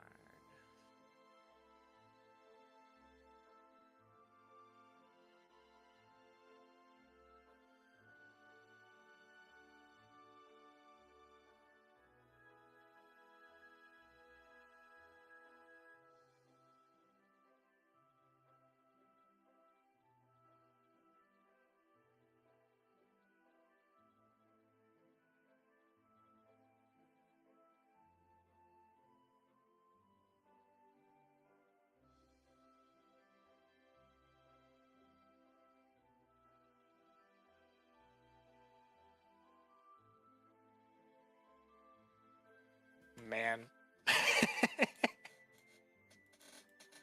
I hate that guy, but I love him. It was fun. Oh, man. The DM and I are for sure bouncing off of each other this entire campaign, huh? Just a tad. It's only been a few seconds. Alright, I'm gonna go heat up some food real quick, but I'll be back. You could also go scavenge for food. Yeah.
Your return.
Hello.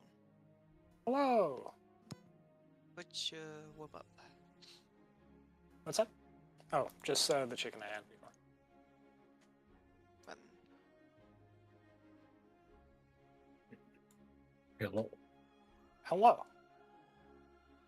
I gotta give my Yo. props to the DM. That was about the best I could ask for. Let's fix you. That was good. That was spicy. I hate that man. I hate him.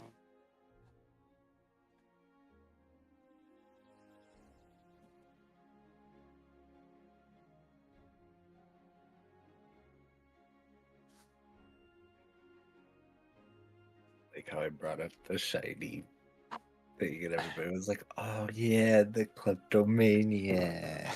The kleptomaniac.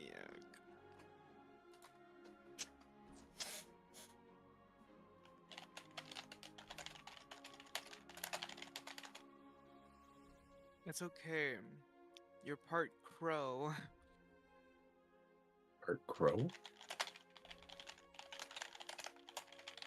Part raccoon. Oh, It's the joy of looking at shiny thing.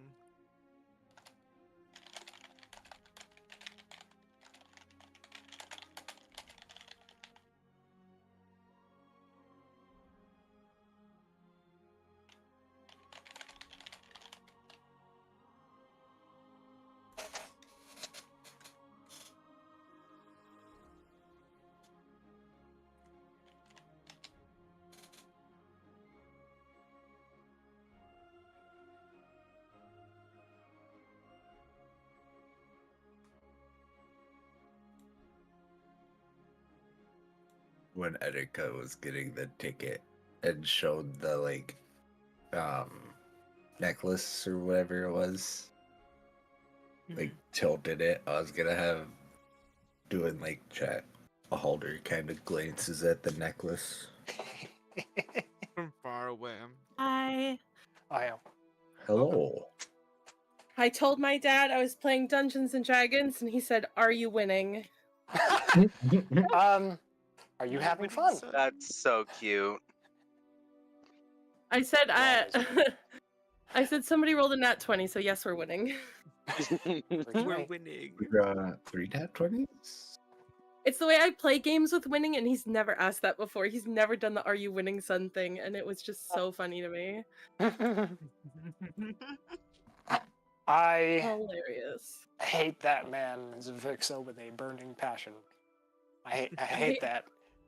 But I also love him. Shaney played him so well. Oh. I thought you were...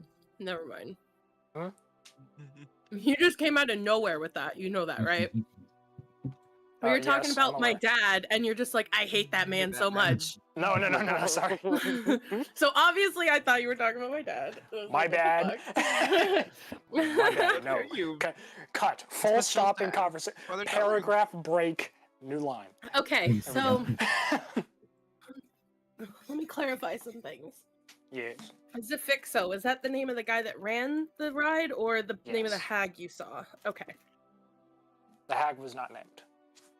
I figured not. I just want to. Okay, also, have you guys figured out how to edit the journal? I can edit the description of the journal, but Yeah, same. I haven't been able to figure it out. okay, am I doing it right if I'm just like literally typing in the description? Because that's what I'm doing. It's the I description. think that's what it is. Okay, good, It's the good, description, yeah. So Okay. Zafixo runs the what is something mine? What was The it? mind mine? It No. is... I can switch us back to the map. Oop. Mystery Mine. Mystery mine. Mystery mine. Got it.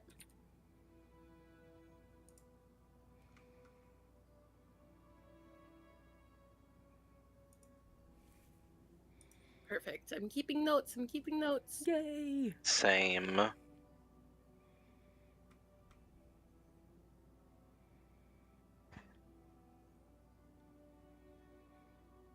I also got leftover pizza, so I'm gonna grab it. Heck yeah. And it's a have white pizza, which is full good because I cereal. hate. Yes. Ooh, Ooh, white pizza. I hate eating red sauce after like 7 p.m. Oh.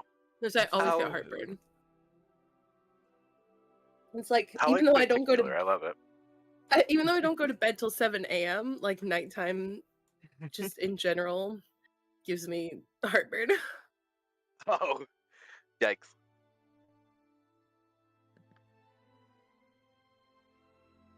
So close to making 3 saves. That poem we heard that of what Mr. Witch and Mr. Light say about the carnival, or maybe Mr. Witch said it. Mhm. That every visit has a cost. Did anybody write down the whole thing? I can say it again. Nope. That would be great. I only got one line. The carnival goes round and round. Mm-hmm. The multiverse is our playground. Mm-hmm. Nothing's free and nothing's lost.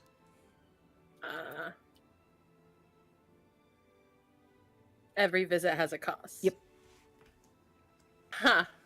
Okay, cool. I just wanted that for my notes. Yep.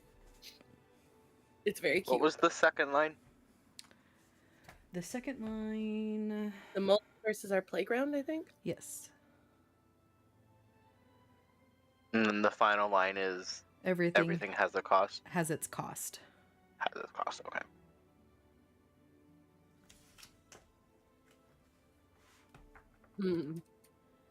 Were our lost items the cost? I guess we'll find out. Right. We'll never know. That'd be so fucking rude. These people buy tickets to come here. All right. I think everybody's here. Yes. Just double checking my DMs real quick.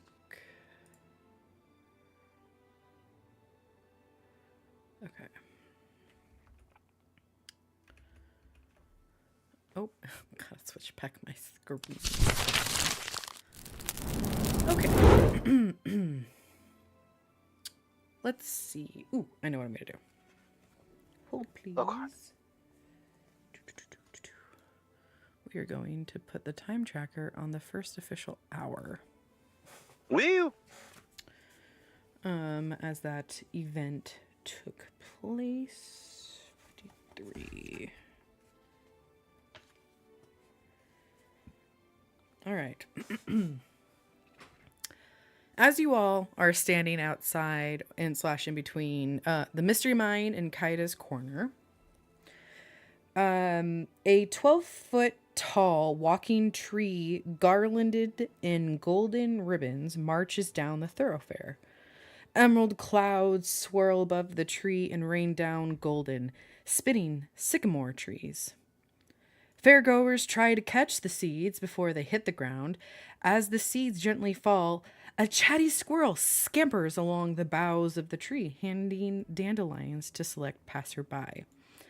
Now, Halder and Zelina, since you guys are Witchlight hands, you would know that this tree is a treant sapling by the name of North Wind. Not to be confused with Northwest.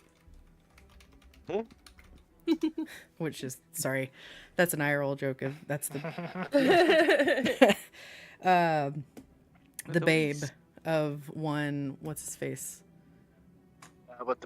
Kanye. There you go, Kanye.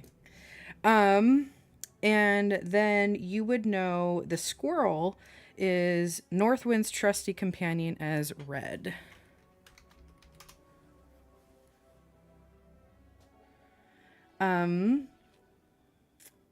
Let's see.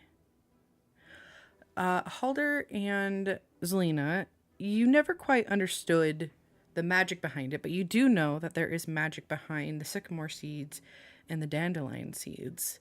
They slowly begin to meander your group's way, and there's a plethora of sycamore seeds that are all of a sudden starting to flitter about and begin to fall. I need everyone to go ahead and give me a charisma check, just a straight charisma check. And anyone who wants to attempt to catch one of the sycamore seeds, please let me know. So we just click on the word charisma. Just charisma, want not the to saves. Oh, wait. Oh, Zelina, you can try the... yeah, I did the wrong one too. You're good. The big number. Yeah. Yeah, I see it. Okay. Charisma, like the word. Yeah, the Yes. word. Oh, Yeah. Yeah. I would like to I want catch to seed. catch. Okay. And okay, so we have Etika wanting to catch a seed. Anybody else want to catch a seed? Victor or Okay. Anybody else? Like Halder would try to. I was gonna say, do we think that we know that they're inherently magical? Is that a positive thing to us? Would we be wanting to catch a seed, or would Yes, we think you've this is seen something just for the this. fairgoers? Yeah, you don't Okay. know the magic behind it, but you know there's like fun stuff that happens. So I don't think I would try to catch a seed, but I think I would try to make eyes with the squirrel because we're closer in size. Oh, literally Halder probably the definitely shortest. gives like a little head nod to the squirrel. Wonderful. Those of you that want to catch a seed, please make a dexterity check. dexterity check. Wait, are you go? Okay, if Victor's going for it, then I'll just watch. It's the if I have same. something in mind. I mean, just there's like the plenty of Witchlight. seeds. There's not just one seed. Like I'll anyone do can it. go over Why a seed. not? I know, but still. I'm Same just one. I'm just Oh. clarifying if anyone thought like, oh, there's only one No, seed, no. then we're gonna be trying to. Oh, Oh yeah, gotcha. At least it wasn't a critical fail. All right. So, firstly, as Northwind begins to slowly make his way around the corner, his arms are straight out, just kind of joylessly like shaking every once in a while to let more seeds drop around him. Red notices Etika, Victor, and that's it. And scrambles over, like, either, like, if you guys are right below, like, the hands are above your head.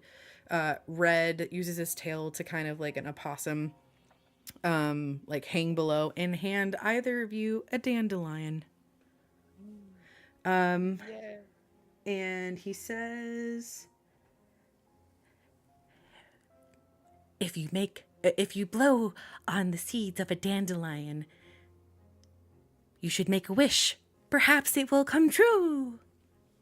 And then he winks over at Zelina and nods at Halder before like skittering back up Northwind's head to grab another like bushel of dandelions to give them out. So if you would like to blow on the dandelion and make a wish, DM me what your character's wish would be. Oh. And while you were thinking of that, Oh, and I'm sorry. Victor, you were included in that because you got a nat 20. Brain. And then... At least my name. Oh, I did? Okay, good. Yeah. And then the only one to catch a sycamore seed was Halder, who I feel like at one point you're just kind of like watching them in their hand, just like naturally just all of a sudden just grasps one of the seeds. And I need you to make a 1d8 roll, just straight d8 roll. Great. Oh, Nice. Halder, you can make a note on your character sheet that you have gained a basically the equivalent of an inspiration, a d8, which you can add it to a 1 ability check, and you can make it before the next dawn. So before the sun rises, you have an and an ability check is essentially anytime you roll a d20. You can add a d8 on top of that one time, and then it's gone. All right. And then Northwind continues to kind of like meander around the corner. The overall feeling of the carnival, I would say, with the interaction with the mystery mine, the mood of the carnival neither raised nor lowered. It was kind of a neutral interaction. I will let those of you that are figuring out your secret wishes some time. You can also, if you wanted to send them my way after the session, you are welcome to. But as your group is standing there, what do you do next? Ooh.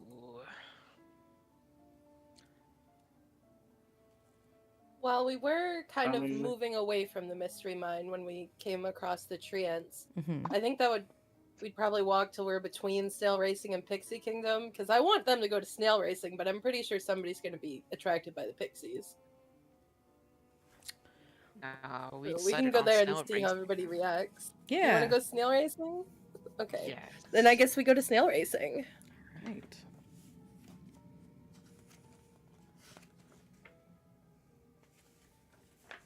Boop. Boop-a-da-boop indeed. This is my zooming noise. Alright.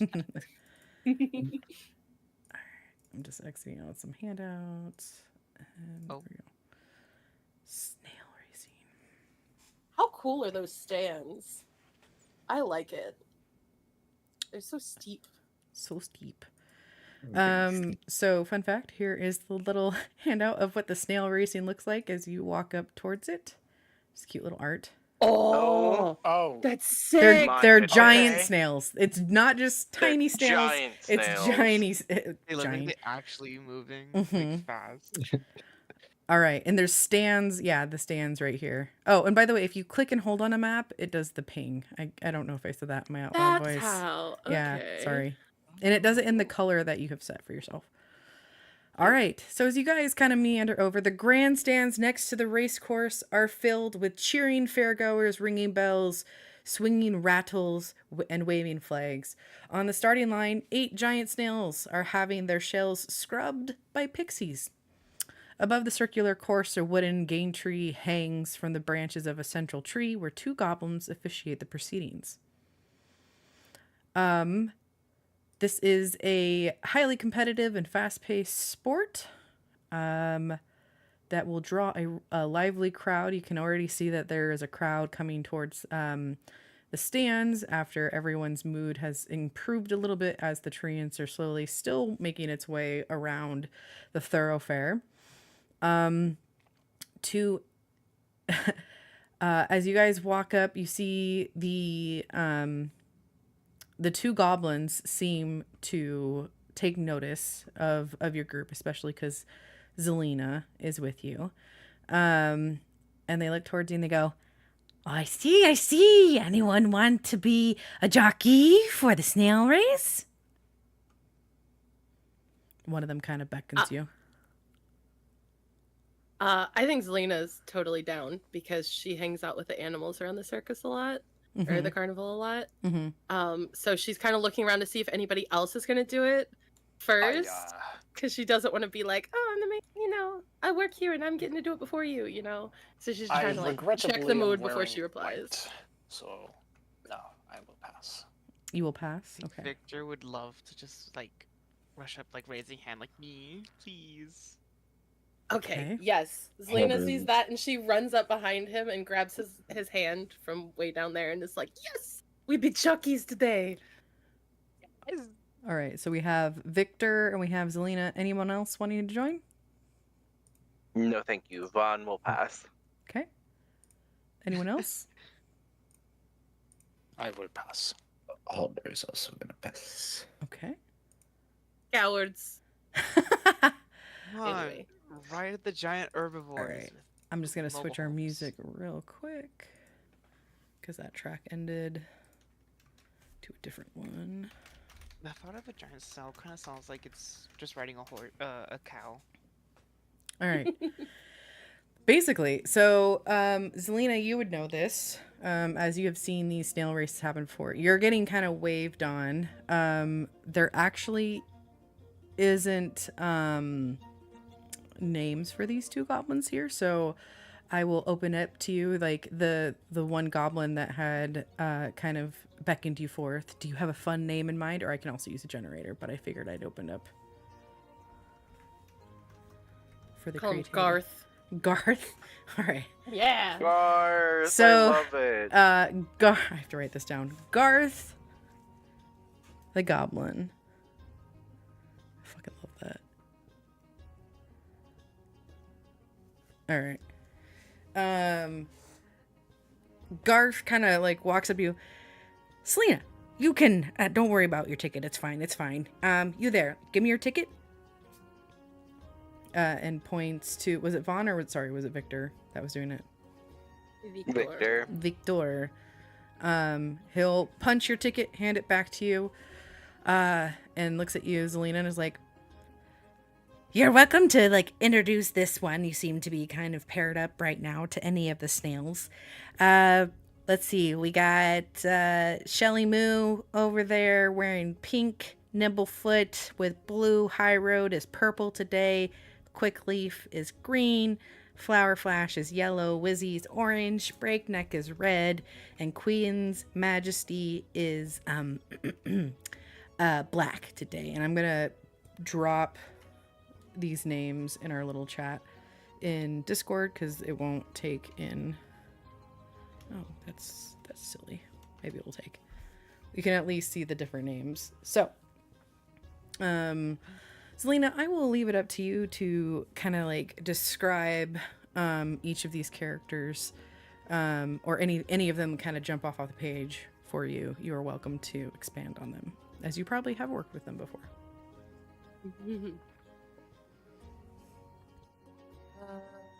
Let's see.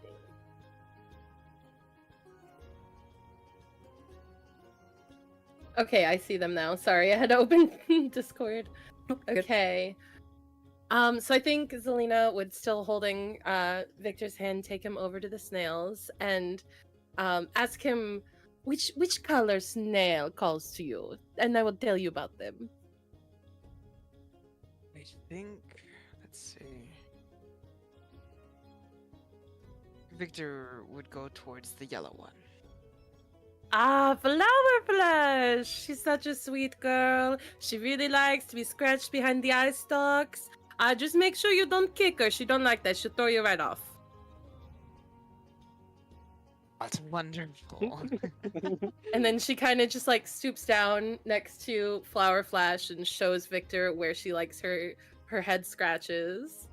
And she'll like get them acquainted.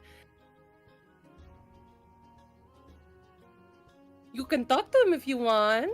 Or her. Sorry. You can talk to her if you want. Let her know who you are. Introduce yourself. Be polite. Oh, well... Hello, Mrs. Barflash. My name is Victor. Go ahead, make a animal handling check for me, please, as you introduce yourself to Flower Flash. Oh gosh. Let's see. Where? Animal handling. Oh.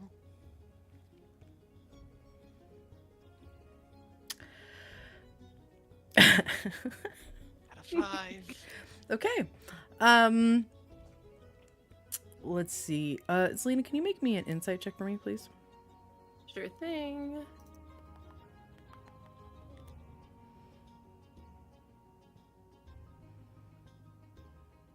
Okay. The dice have turned. Okay. So as you kind of say your hellos to Miss Flower Flash, your hand kind of like naturally just kind of goes up as if you were just to do like a fancy bow. And as your hand kind of circles a little bit before you do your bow, the eye stalks like narrow. And then just like kind of like if you can imagine marbles like hitting each other, lean forward and just like hit your hand and kind of knock it away a little bit. And you hear a little bit of a growl from Flower Flash. I think Zelina would let out a very high-pitched squeak that does not sound like her normal accent. Like she's very surprised. She's like, "Ooh!" And she's trying to covers it up a little bit. First, Victor. I'm good to introduce myself. Yes. Maybe Flower Flash is not your best one. Let me get you a one that might be a little better. Let's see. You're tall boy. You need strong, right? How about you try Quickleaf back here? He's green, not quite yellow, but he's very nice and he's very strong. Oh, I see. The green is very vibrant. All right, go ahead and make another animal handling check for me, please. This is where I get thrown into like a water bucket. God. Don't I was manifest joking. it. That's going to be a yikes from nope, me, boss. actually- You forgot to ask again. As you are you kind of turn your head to walk over to where this one is. You walk up and your foot gets stuck in one of the buckets that was actually feeding the Queen's Majesty, and you feel like a little bit of a headbutt as like angrily it's like, you just stepped in my food, how dare you. And you end up like stumbling towards Quickleaf and just face plant your face into the shell of Quickleaf, and Quickleaf kind of like squeaks and like slow, like as a snail would, just slowly like reacts like a sloth of like, "Ugh," and then your face just kind of like slowly falls into the mud. Oh. I'm gonna go walk over and pick him up. No. Oh, I will stop you. Push you away. I'm going. I'll just return my hand to behind my back and just look at you with kind of a like like, I'm sad that you got mud on your face, but also it's really funny kind of look. I think Zelina would produce some kind of scarf from the interior of her garb and give it to him to wipe off his face. Thank you. You are right, Victor. You know, maybe it's just today's not the day to ride snails. I was serious when I told you should ask first, you know. Too late, you already punched the ticket. Pick, please. You hear like some giggling pixies as they've been tending to the various different snails, and there's kind of a line waiting for folks to start mounting the snails. I'm going to wave at the pixies. Let's Oh my try the God. orange one this time. Let's see if they're more comfortable. Oh, you want Wheezy? Wheezy's quite grumpy. Good luck. I don't know. I seem to be a natural at those in a grumpy manner. I'll Perhaps you're whisper- away for the grumps.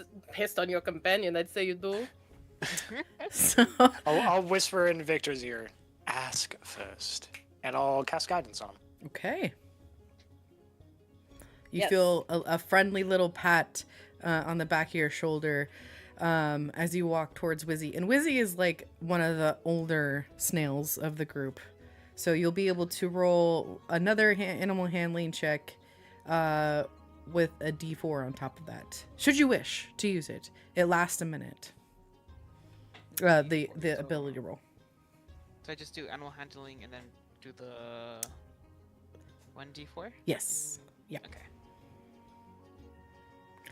Then I should Okay. Here. Okay. How do you introduce yourself to Wizzy? Similar. Oh wait, what was Wizzy's? Pronoun? Orange. Orange. I didn't give one. You can pick one. Oh god. Okay. He's like the older snail of the pack. Definitely like his shell is a little bit more faded than most. Hello, Sir Wizzy. What wonders you bring to me. The name is Victor. At the name of Victor, he didn't even apparently seem to notice you until you said Victor, and the snail just slowly turns its head and its eye stalks just kind of looks at you, and the eye stalks just kind of bow themselves and settles in. I did it.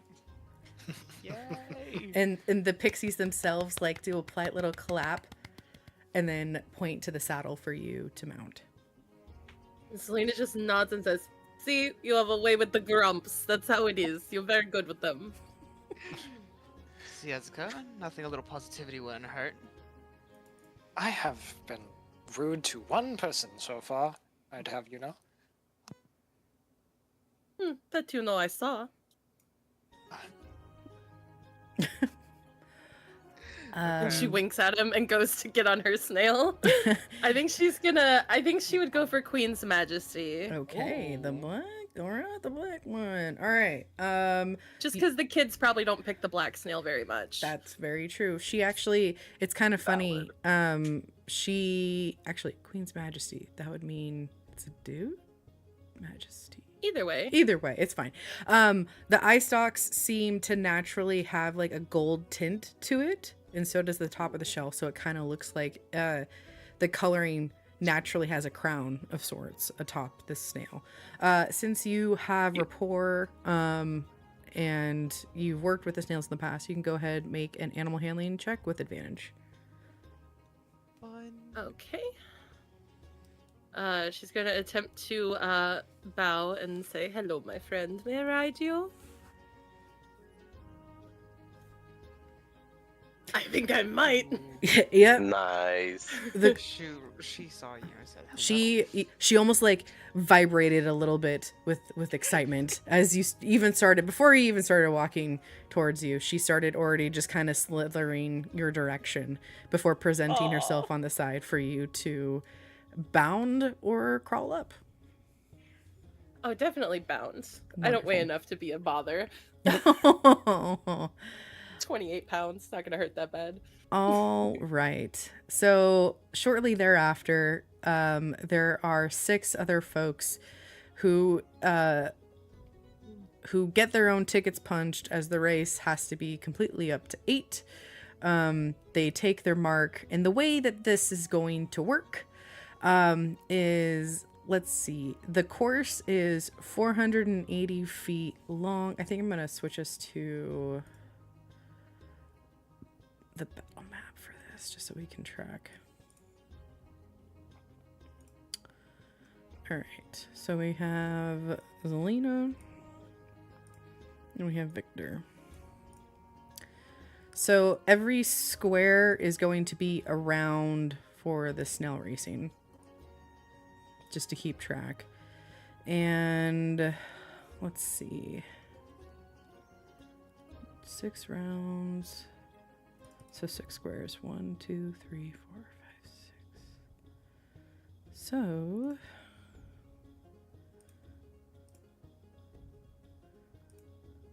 perfect. 1, 2, 3, 4, 5,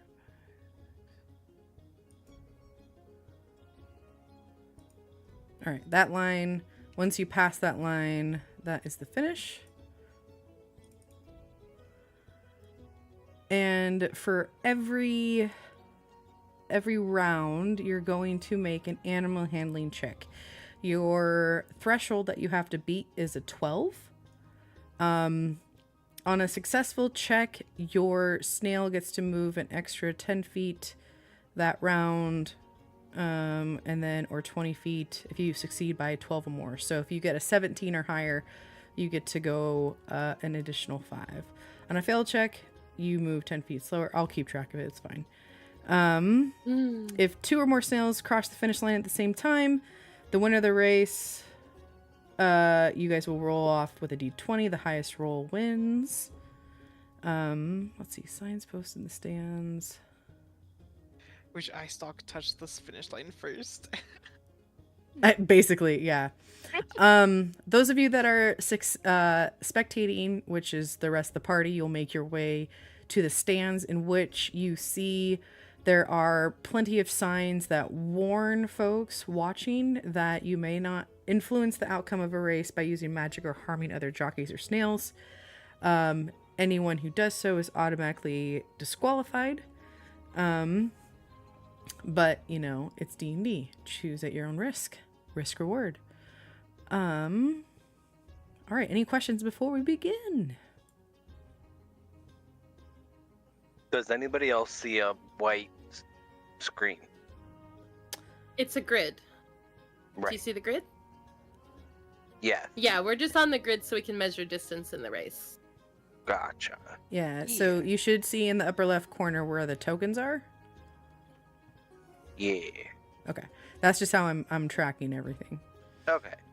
I thought there was supposed to be something else we saw, and I was like, Nope. That's it. Okay. Yeah. Okay. All right.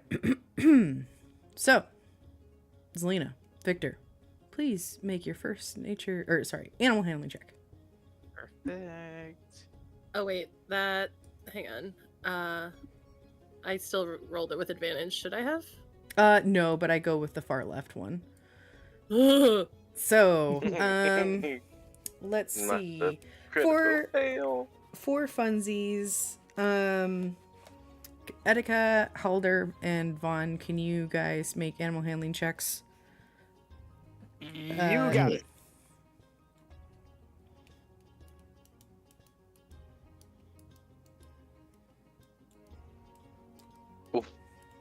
Oh, goodness. Nice. Oh, Okay. Oh no. And I am going to... Is there another random...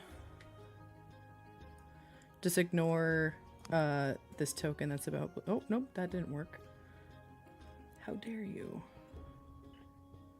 I'm going to put another Etika on the board. oh, the line finally showed up for me. Cannot fool Oh. me, I was gonna doppelganger. say. It's funny.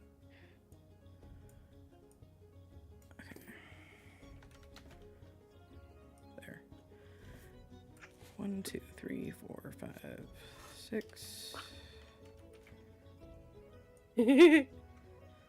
Oh, So many Etikas. So many Etikas. 1, 2, this is too many grumps. 6. Is that 8? Did I do math right? That's 8, yeah. Yes. Yeah, okay, cool, perfect. All Not a right. grump. Actually, mitosis. Oh. Basically, right. All right. So, let me do this. For this first one, we have there will be a random NPC. Vaughn, what would your NPC be? You can choose. Oh God. I'm gonna do a cute little like pixie. Okay. No one else seemed, after seeing the display that Victor had with the Snells, there was a little bit of a pause and more spectators wanting to watch. So one of the other pixies, who quite regularly handled and works with the different snails, decided to ride, and naturally, because of that rapport, is taking the lead in this instance. Followed closely by Victor. The old snail just seems to be coming to life. It's probably because it just ate some food. So it's got some energy going there. Followed by Etika. And then Zelina, you're behind, and everybody else is behind. And you're going down the straightaway. Everyone go ahead and make me another animal handling check, please. Oh wait, why is my... It's right here. I as well? My face. Yes, everyone, please. Oh no! Just to help me with the NPC rolls. Yeah. All right. 15. Wow. Okay. All right. Let's see. Vaughn continues. Victor, where did you get? 5. Zelina, you catch up to Victor. You guys are neck and neck. Let's see. And then everybody else is behind, but it seems the standings are pretty well evened. So that's round 2. Can someone roll me a d8, please? I can do it. Cool. Oh. An 8. We both... Well, I should have let you roll it. Okay. All right. All right. For this one, I'm going to say we're going to have to roll another D8. 1 to 2 is going to be Zelina. 3 to 4 is going to be Victor. 5 to 8 is going to be an NPC. Can someone roll me another one? yes, I got it. I think, yeah, somebody else. There we go. Okay, so it's an NPC. So let's see. Vaughn, you've been doing quite well. I need, as they've been like just zooming forward, the snail is like jostling the vibrations of the saddle. One of the buckles comes undone. It becomes looser, and this person, the pixie, is like swearing in her own little language. Can you make a dexterity saving throw, please? Yes. Hold on. Language? There are children about. Dexterity saving. Dexterity It's saving. Okay. very like high pitched and. Oh no! All of a sudden, she falls off. Like her wings just stuck to her back. She falls off the snail and tumbles and rolls off the course, but the snail continues on. So, for now, Vaughn, your snail is going to be rolling at disadvantage, as maybe it'll get distracted and just veer off course completely. All right. Pixie, okay? Wait, so that snail just doesn't have a rider now? And it's just going. Yep. That's so funny. I love it. All right. Everyone roll a animal handling check for round 3. You guys are coming around the first corner. Ooh. All right, yeah, 6. Jesus, that one snail is going. This one seems to catch up a little bit. Victor and Zelina are neck and neck still, but making headway. All right, can someone roll me another D8, please? Got it. Perfect. Okay. Same rules as last time. We're gonna do the 1 to 2 is Zelina. 3, 4 is Victor. Everybody else NPC. Someone else roll me a D8, please.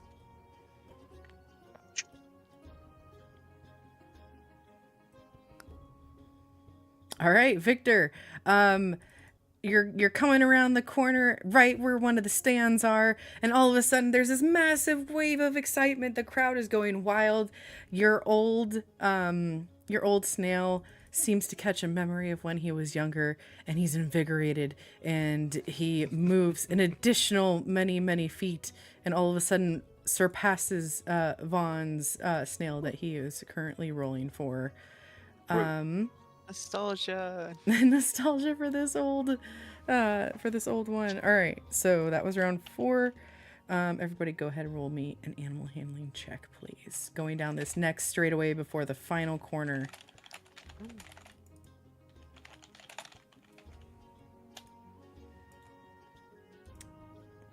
Okay, we got a 9, 18, 9. Okay, so Zelina, you end up passing by the snail without a rider.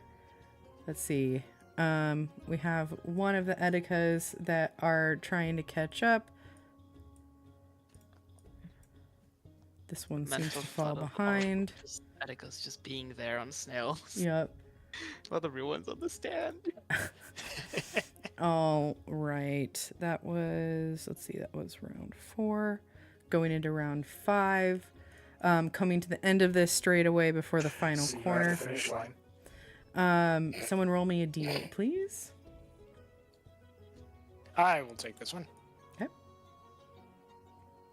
All right. There is no fancy surprise for this one. If everyone can go ahead and roll me another animal handling. Coming around the final bend before the straightaway. Oh. Oh, okay. Nice. Going back. Oh. Oh, no. Okay. Holder. Coming neck and neck. Adam's lean. Continuing. After what? Victor. Continuing. Okay. We are on the straightaway. We have Victor and Selena that are currently in first and second. I need a D8, please, for this final ending.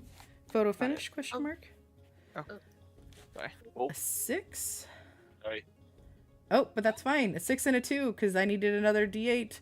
Perfect. Zelina, your snail seeing the straightaway and also seeing, like, there's, like, some hay, because that knows, you know, like, I don't know if you've ever ridden a horse, but, like, when they know they're about to be back at the stable, they pick up some speed because they're like, oh my God, I'm almost done with whatever I'm doing. So it just kind of bounces a little bit. The Queen's Majesty has a little bit like of a gallop, even as a snail. And this is going to be for the photo finish. Anyone in the stands wanted, I realize, like, if there's anything people in the stands want to do, like, this is the final straightaway. Anyone watching want to do any shenanigans? I actually do. I actually do. Shenanigans. Put your hand down, mister.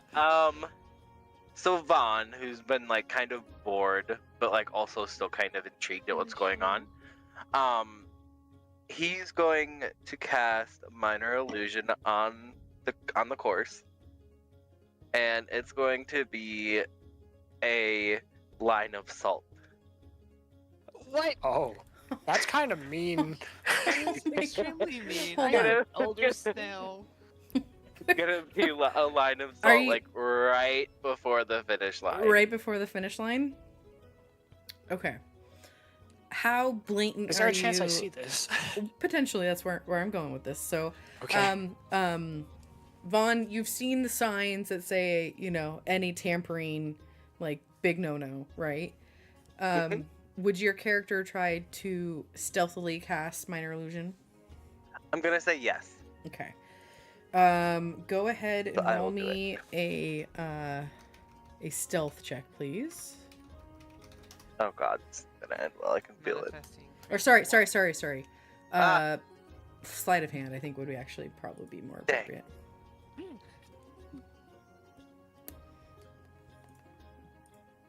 It's -1 to both. Okay. It is. I believe that would be higher than Etika's passive perception. That beats my passive, yes. Okay. All right. Because there are watchers, I'm just gonna roll a straight d20, and they're gonna have to beat a 14. And D&D meets it, beats it. So, if no one gets a 14 or higher, you're successfully able to cast Minor Illusion.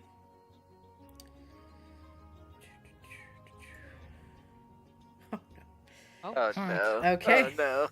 Oh no. Okay. So with Minor Illusion, what is your spell casting? You're a warlock, right? I'm a bard. You're bard. Okay. You begin to roll me a d4, please.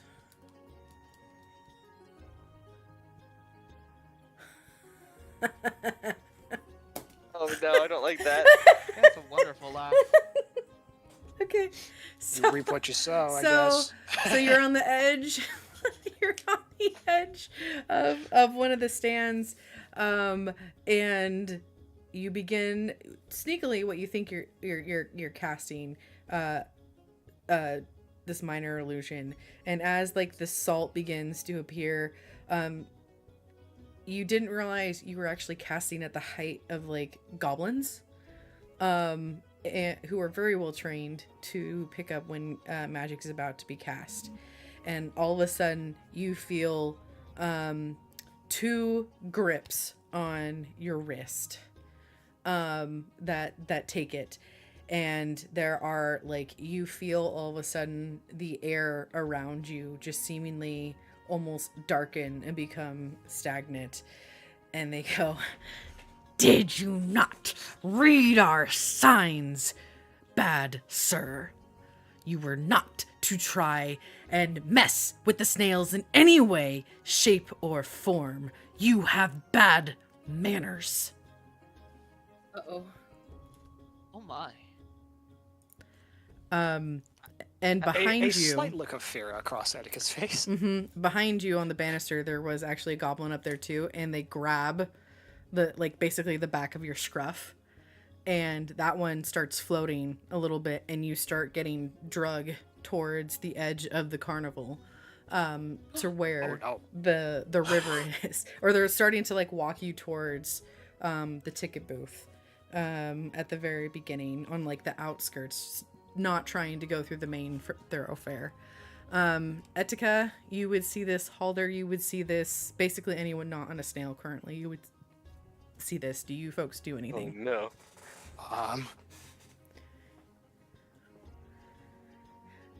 Halder? Halder would These your coworkers. step in. Halder would definitely step in.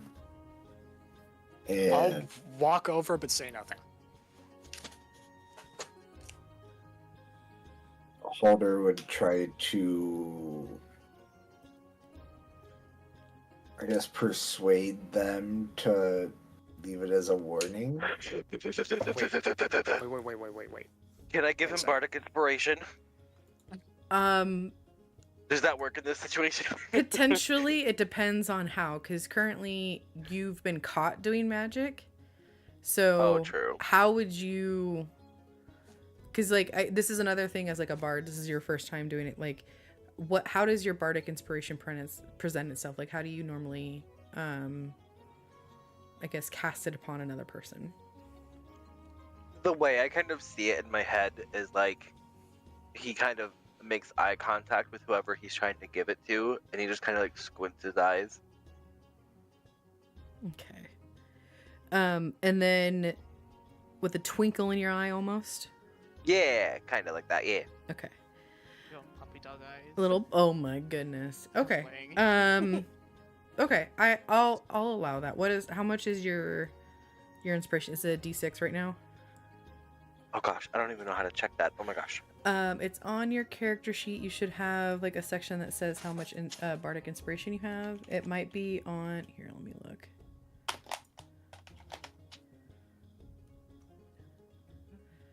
It's under short rest. You have 3 total that you can use, and then let me look.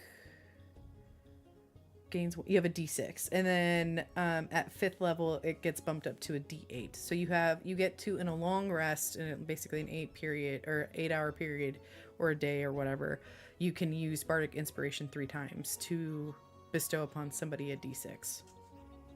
Okay. All right.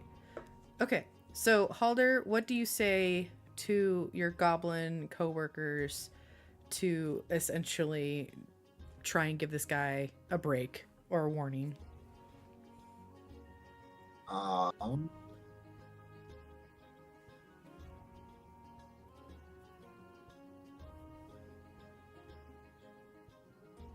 Halder would say,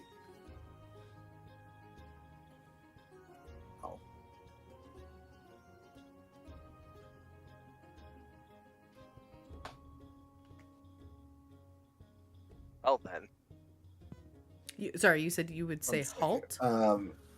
That would be funny. But No, that was like brain fart Oh, okay. mid saying that. Would you like help in some brainstorming ideas of what you would do? I feel like he would step in and try to get them to let Halder take Take over. Yeah, Halder take over Oh, and okay. keep kind of an like, Point hey out- guys, I got Maybe this. point out to them that they have to float to carry him and be like, look, I can take care of this, guys. I'm very strong. Yeah. And just like I like that. try, see if they'll let you like take him. All right, Halder, I'm going to give you a choice. You can either do persuasion or you can do intimidation for this. Intimidation. And it's under... I'm a roll intimidation. All right. And then you have that D6 you can roll on top of it.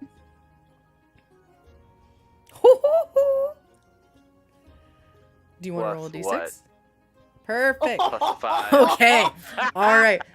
So, all right, Halder. So they're like I'm probably staying. like 10 feet from the stands making their way out. You basically approach them.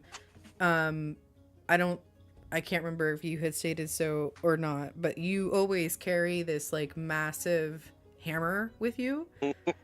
That is your, like, if you guys have ever been to a carnival and you have to do like the strength test to like with the hammer on the thing to hit the bell, that's what Halder carries around with him. Halder, how do you intimidate your, like, what do you say to them as you walk up on them? I feel like he would get in front of them, kind of holding the hammer.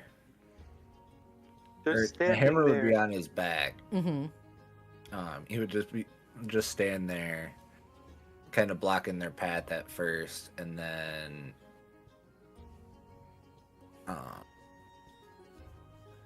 he would just kind of stand there and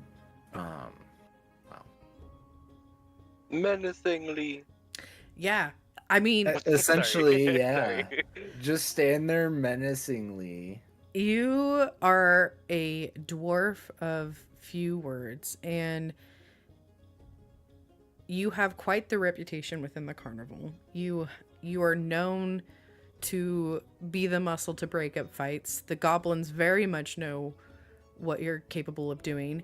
And as you stand there menacingly, the goblins almost interpret like your menacing look like you are also outraged by this person. And they seemingly push Vaughn towards you and they go, yeah, show him, Halder. Fucking show them. Like, throw him out. Do your thing. Go get him. And they're like cheering you on. And all of them have like tossed Vaughn in your direction. Just that it. he Am I could still also floating? talk to them. and- No, you're dropped. And like the goblin that like lets you go, you basically stumble into the arms of Halder. Oh. And then Throw him over your Halder- shoulder, man. Circle Halder throw. would throw him over his shoulder, and then The bond starts like Um, kicking and like fighting and trying to get him to release him. Are you acting like you're doing it or are you actually doing it? Like acting. Okay. Like just like making a scene. Okay, make a performance check.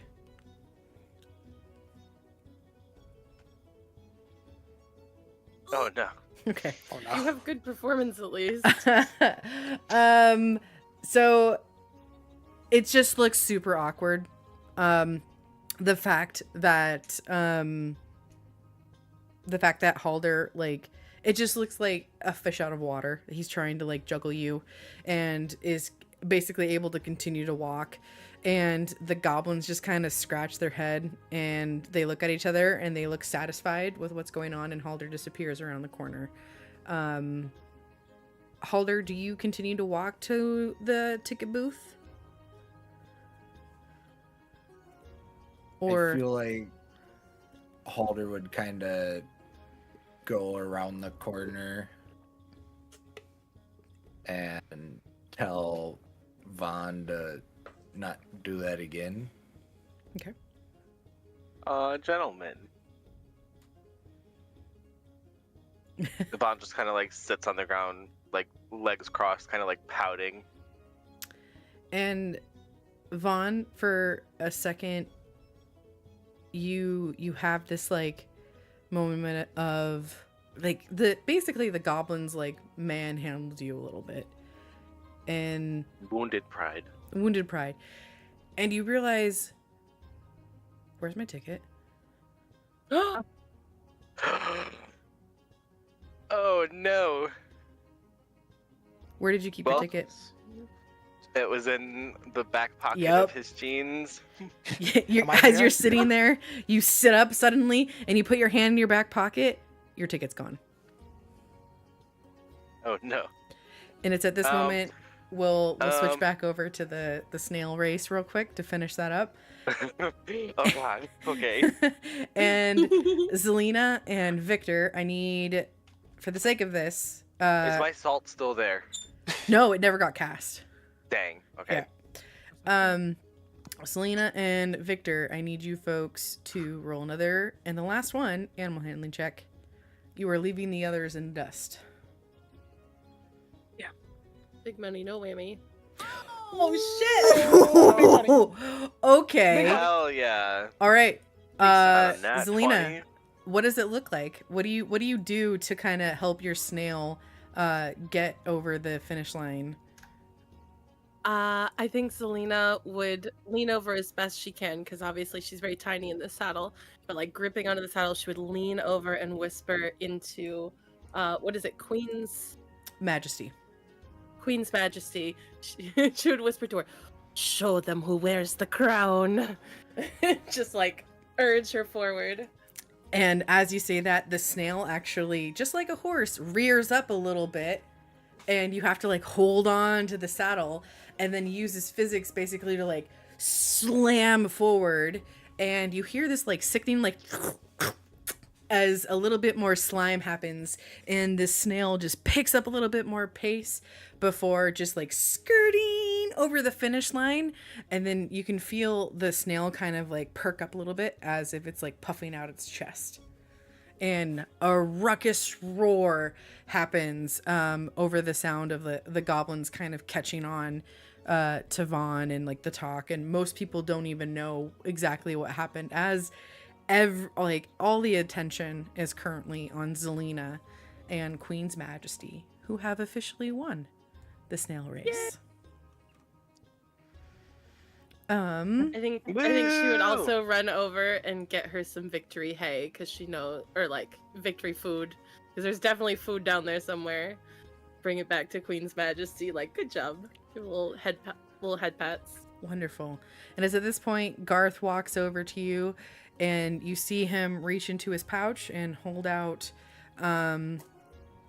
this almost a jar, what looks to be some sort of like container or potion. It looks like, as he swirls it and hands it towards you, it's the liquid inside is sparkling gold mist, and it moves around, and it kind of is reminiscent of like if water was gold. And he looks at you, looks at Queen's Majesty. He's like, "You've definitely earned this one. My goodness." And you can mark in your inventory a potion of advantage. Ooh. So it takes a action to drink a potion always. But if you know you're about to go into something, this potion lasts for an hour, so you can drink before you go, if you're about to like go into a cave or something, and you'll have the effects of being able to roll advantage at any point. Okay, hang on, I fucked up my thing. Ah! I just deleted something! Oh! No! Or Control Z? I don't know what I deleted. Was it in your spellbook pouch? It was around my scholar's pack. Damn, I'll check the VOD later. It's probably like parchment. Oh, okay. I think it was parchment. Or no, it wasn't parchment. It was something like that. It was something base kit. I can check the VOD later. I'll take a clip. Okay. So I'm supposed to go into D&D 5th edition to get that? Because I actually close it. Potion of advantage, and then I can just drag it over? Yes. If that Perfect. Hopefully their potion. It was there. Yeah, there it is. Perfect. Yeah. Let me double check. It's the same one. Yeah. Perfect. Perfect. And then I just drag that. Okay, I did it. I'll figure that out later. Heck yeah. A beautiful nat 20 and taking a picture. As you should. And it's at this point we reach the second hour of the carnival, between the choosing of the snail racing, getting set up and everything, the post event of the snail racing. Just want to check in with folks. Do we want to keep continuing, or do we want to wrap up? Since we started late, I'm good to keep cliffhanger? going, but Cool. it is up to anybody that works, really. I can continue. I know Kyle's Good off to keep tomorrow. going. Cool. I'm good to keep going. Let's But I continue. work late. And also, I figured out what you accidentally. Oh, you did? Thank you. Yeah. What did I delete? Looks like Book of Lore. Oh, that's the other thing that's in my scholar's pouch, Book of Lore. Mm, Yeah, mhm. okay. I can just add that manually. Mhm. I'm gonna say it was a little pixelated, so I couldn't quite see it. But Yeah, I'm supposed to have a Book of Lore. Thank you. Hell yeah. All right. As soon as the snail race is over, the snails are kind of taken back over to where their stables are. Pixies, like each snail gets like 3 pixies that tend to them. The goblins start like resetting the course, picking up any of the trash. It seems like every 45 minutes a snail race takes place. Where would you folks like to go next? I'm You gonna be like real with y'all. Halberd. I don't want any part of Pixie Kingdom, so I think we should just go to Hall of Illusions. I do. Pixie feel like Kingdom sounds Halber's like we're gonna get definitely robbed. keeping Well, yeah. it's for any It sounds Why like you we're not gonna leave your just get stuff at the door? robbed. We're gonna get, Either like, that or very- Halder will try to Yeah. steal something and we'll get in trouble again. Not again. But I guess first we need to get together because Mhm. obviously Halder went off with Vaughn, so we're gonna come out to just Etika after the snail race. Like, what the fuck's going on? Yep, you do So maybe we find very quickly Vaughn notice. first. Yep. Where did it go? That was not my accent. Etika, where did they go? Where are your friends? Where's Halder? Yeah, what happened to those two? Vaughn made the rather foolish decision to try and influence the race, and thankfully didn't get thrown out. That's why I What? assume We were Halder both was in the right. lead. Why'd he do that? Etika shrugs. I think somebody likes the chaos a little bit. Where do you know where they went? Do you know what Somewhere in happened? this direction. Why don't we go find them? All right, so I guess we walk around until we try and find them. All right. Vaughn, snapping back to where you guys are, you realize you do not have a ticket. And Can I do I believe it's perception check to see if Halder noticed? yeah, sure.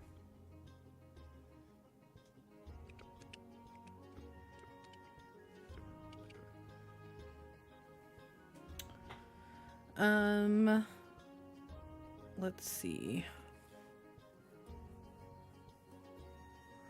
Yeah, I think you like Halder. What's your passive perception, which is basically your passive insight? Are you asking me You're or shooting it Halder? close. I'm asking Halder. Okay. My passive perception, Yes. 9. Yeah, you definitely noticed that Halder noticed. No. Okay. Okay. So Vaughn just kind of like closes his eyes for a second, puts like his fingers to his forehead, trying to think. And like he's also like, "Oh my god, you're so stupid! How could you let this happen?" Like, "Oh my god." And I think what I'm going to have him do is cast Illusory Script. Illusory. Oh yeah. Okay. And make like a random piece of paper look like a ticket. Okay. And this was buried, but this is the first time I'm actually gonna like retcon something.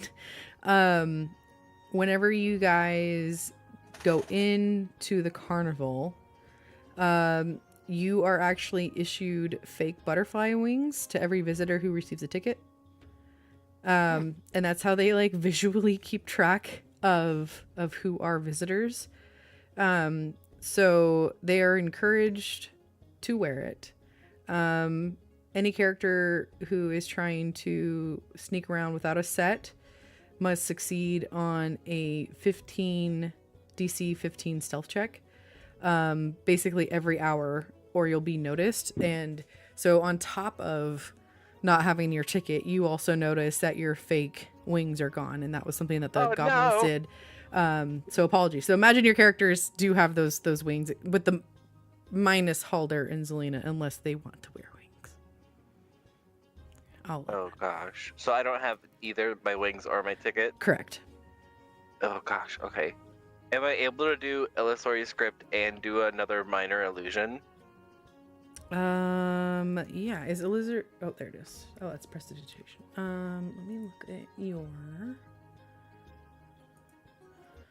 Yeah, sorry, I was trying to remember how to make these things bigger. Nope, you're fine. In the character sheet. 1 minute. Parchment or paper, lead-based ink, which the spell consumes.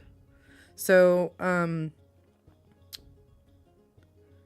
for the purposes of the... Oh! Sorry, I'm going to go back to... I was reading on your thing. I'm going to put this in chat so I can read it there. Nope, you're good. So this is an example for everyone of a spell that in the component section it says a lead-based ink worth at least 10 gold, which the spell consumes. Imbue it with a potential illusion that lasts for the duration. To you and a creature says when you cast a spell, the writing appears normal. What meaning you intend. So I will definitely allow this. It's you saw it, you had it in your hand. Just know that you won't be able to cast this spell until you get more ink. Okay. So if I have ink currently, but that's not like a lead-based ink worth. It has to be lead-based. Mm-hmm. Okay. How about this? I'll give you, because it's your starting spell. I'll let you have 5 uses. Okay. So you have 4, and then you'll have to buy additional, and that's how we'll run it. Is like, okay, when you go, depending on what store you go to, they'll let you know how much is worth and how many times you would be able to cast a spell based on the quality. Fair? Sounds good to me. Cool. All right, so you are able to, you take out a piece of paper, you're able to mark, or make a fake carnival ticket. So make a note of that in your notes or in your inventory. But you are still without your wings. And Halder, you're witnessing this, by the way, as you guys are kind of like on the outskirts. Witness to the crime. Witness the crime. Halder kind of goes along with it and just lets it happen. Am I able, like, I think I may have said this, but like, am I able to cast like minor illusion as well to kind of make it look like I have like my wings attached to me somewhere? Yes. It only lasts for a minute. Oh, it's only 1 minute though. You're gonna be, and then, you're gonna have to. I'll have to roll some like random stuff to see if people can see through your illusions. But it's up to you if you want to that. And by the way, I'm imagining you guys are like, this is where you're back, like kind of back in this area way. You guys kind of walk up. Oh god. Kind of by like where the swan is in the river. Yeah. Or whatever that is. Yeah, that's as far as you guys got. Okay. I'm gonna say, for the sake, not do the minor illusion and just say like I'm not wearing my wings right now or something. Okay. Then I will need a stealth check from you, please. Okay. Stealth. Where are you? There you are. Please. Okay. Oh. Man, I'm just not lucky today, am I? I will roll this in with like Halder. Halder, like you see him like doing all this stuff and he feels confident that the ticket is enough and he's about to make his way back. You notice he doesn't have his wings and you can see in the thoroughfare there are clearly like other goblins. There's pixies that are eyeing the thoroughfare, just actively looking for wings. And those of you that are kind of like, you picked up on the fact that they were all gone, like Zelina, you look over and you see Halder and them, because you guys have enough passive perception that you can clearly see Halder and Vaughn over there. And you pick up that Halder no longer has his wings. Or Vaughn, yeah. Vaughn, sorry. Yes. When did he lose it? Sorry. Yeah, I think I would definitely point Halder out in his red and white jumpsuit and like bring them with me and we go over and meet them. Okay. Vaughn. Yes? What was that? Listen, I was just trying to have a little bit of fun. No, more important question. Where wings? Where are your wings? What happened? I don't fly. Why would I wear wings? Everyone who gets a ticket has the butterfly wings. You not notice? You think we all do it for fun? No. You guys have tickets, so you have wings. You got no ticket, you got no wing. Where your ticket? Vaughn reaches into... Or, no, hang on. Vaughn shows her the fake ticket that he literally just made before they met up with them. This is my ticket. Like I promised. She takes Oh, wait, no, I can't lie. Fuck, I can't lie. Crazy, right? So, isn't that interesting? Okay, do you mean okay, maybe I'm this just like, ticket? yeah, that works. Do you mean Yeah, this that- ticket? Yeah, that works. Okay, we'll do that. He just kind of shows her that ticket.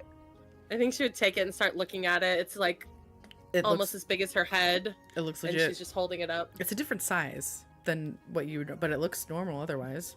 Can I cast Can I- Charm Person? Wait! Crazy how you might want to reread that spell real quick, boss. At the bottom. Right at the Wait, bottom. charm person? Mm-hmm. Yeah, because isn't there a possibility if it fails, like I'll be mad at him? No matter what. You know, When regardless. the spell ends, the creature knows it was charmed by you. Yep. Yeah, so no, that'd I'm be gonna pass, giving up. just kidding. Can I do? I still think that there's something sus about this ticket. Mm-hmm. I don't know what it is, but it Mhm. looks wrong. Mm-hmm. I haven't really held a lot of tickets because I just stamped them, but well, I guess I have if I stamp them. Can I do like some kind of check to see if I can figure out that he's lying or something? I was gonna say, can I also do like a persuasion check? Yeah. Okay. So Do like an here's opposed thing. here's how this works. I want you both to roll. Actually, sorry. Zelina, you're gonna do a public roll. You're gonna do an insight check. Mhm. Matt Mercer does this, and in the future, I just want to get you guys like operating the mode of it. The person that's on the opposing roll, and people are like interrogating you or asking questions. I want you to roll a secret roll to me, and you can choose whether it's deception or not. And Okay. then based on that roll, it'll tell you like how much information you can share. And that way it kind of encourages the RP out of the roll. Sure. But for the purposes, that. yeah, so just, I would say get in the habit of rolling the GM roll. And because we all know that you're lying, like in that respect. Right. It's not like a we all backstory thing. know that You can, he's lying, but right. like he's just trying to not lie. Right. Go ahead, roll a deception, and then Zelina, go ahead and So roll then, insight. how? So it's the /GM and then. Or on your character sheet, there should be a toggle to GM. This is Oh, the only period, insight okay. I've rolled today, by the way, is always a 3 that turns into a 5. Okay. Man. At least I'm persistent. Should I Wait, do confusion. deception or persuasion? Which one are you stronger in? If They're the same. are you trying? And- There's either like, are you trying to be like? Oh, I It's- think I should persuade her that that's my ticket. Yeah. Okay, that works. Which kind of? That 'cause, is like, technically I'm a gonna get lie. fucking dunked on. yeah, I was like, Going against a bard for this role. Okay, Bars are supposed to I Oh. should have built up my wisdom more because um, I have a lot of intelligence and not a lot of wisdom. Zelina. Oh my gosh. Yes. Zelina. It's weird. It's weird. Like, you are picking up that Vaughn is being very specific and intentional with the word choice. This is clearly like you have seen tickets that are fake and were extremely well made. This is the best one that you've ever seen of being fake. You gather that he's trying his best to kind of like hopefully have you follow along with him. But what's interesting is like you sense that there is like this barrier. Like, I don't know if you've ever seen Liar Liar with Jim Carrey, where it's like very clearly like he's like fighting something. It's almost like and it's so minute, but you catch up, you pick it up. Okay. I think Zelina would look at him and she would not want to do this in front of everybody else. So she would say, "Come with me. We're going to speak." And she would just take him over to her tent, which is very close. And pull him aside, pull him in the tent and go, "Okay, look, game recognizes game. You're lying about something, but why are you lying to me? I'm trying to be fucking nice to you. What's your deal?" Do you drop the accent? Yep. Oh my gosh! He just kind of stares I'm just trying at to her. help you out, okay? What is this fake ticket? He just kind of stares at her like, oh my god, Okay, I realized something was wrong. Or like, not wrong, but I know, like, I off. know, this isn't, yeah, my performer voice. I've been using my performer voice, okay? Sue me. But I've deceived enough people to know that you're trying to get one over on me right now, and this doesn't look like a real ticket. That's... He just kind of sighs really heavily because it's not a real ticket. I made that one. Okay.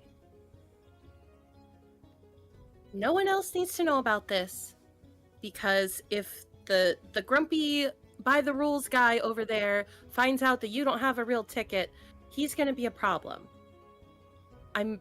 Yes, I I know just that's know why it. I made the ticket. Okay. So we gotta find a way to get you another ticket.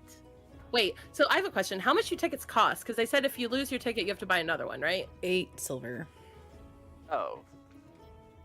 Okay. And we don't have any money yet.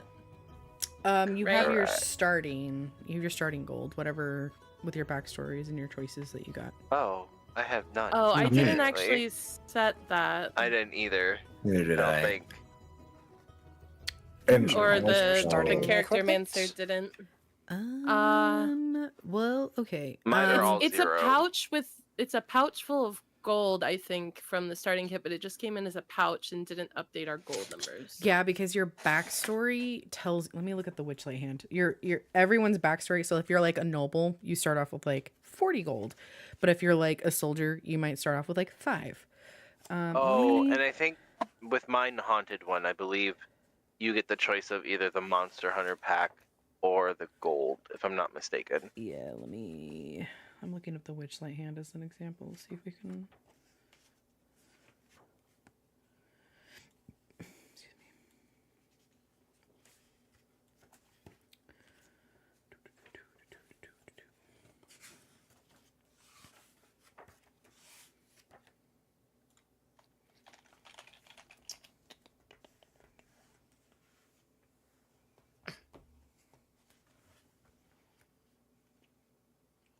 You're a haunted one, right?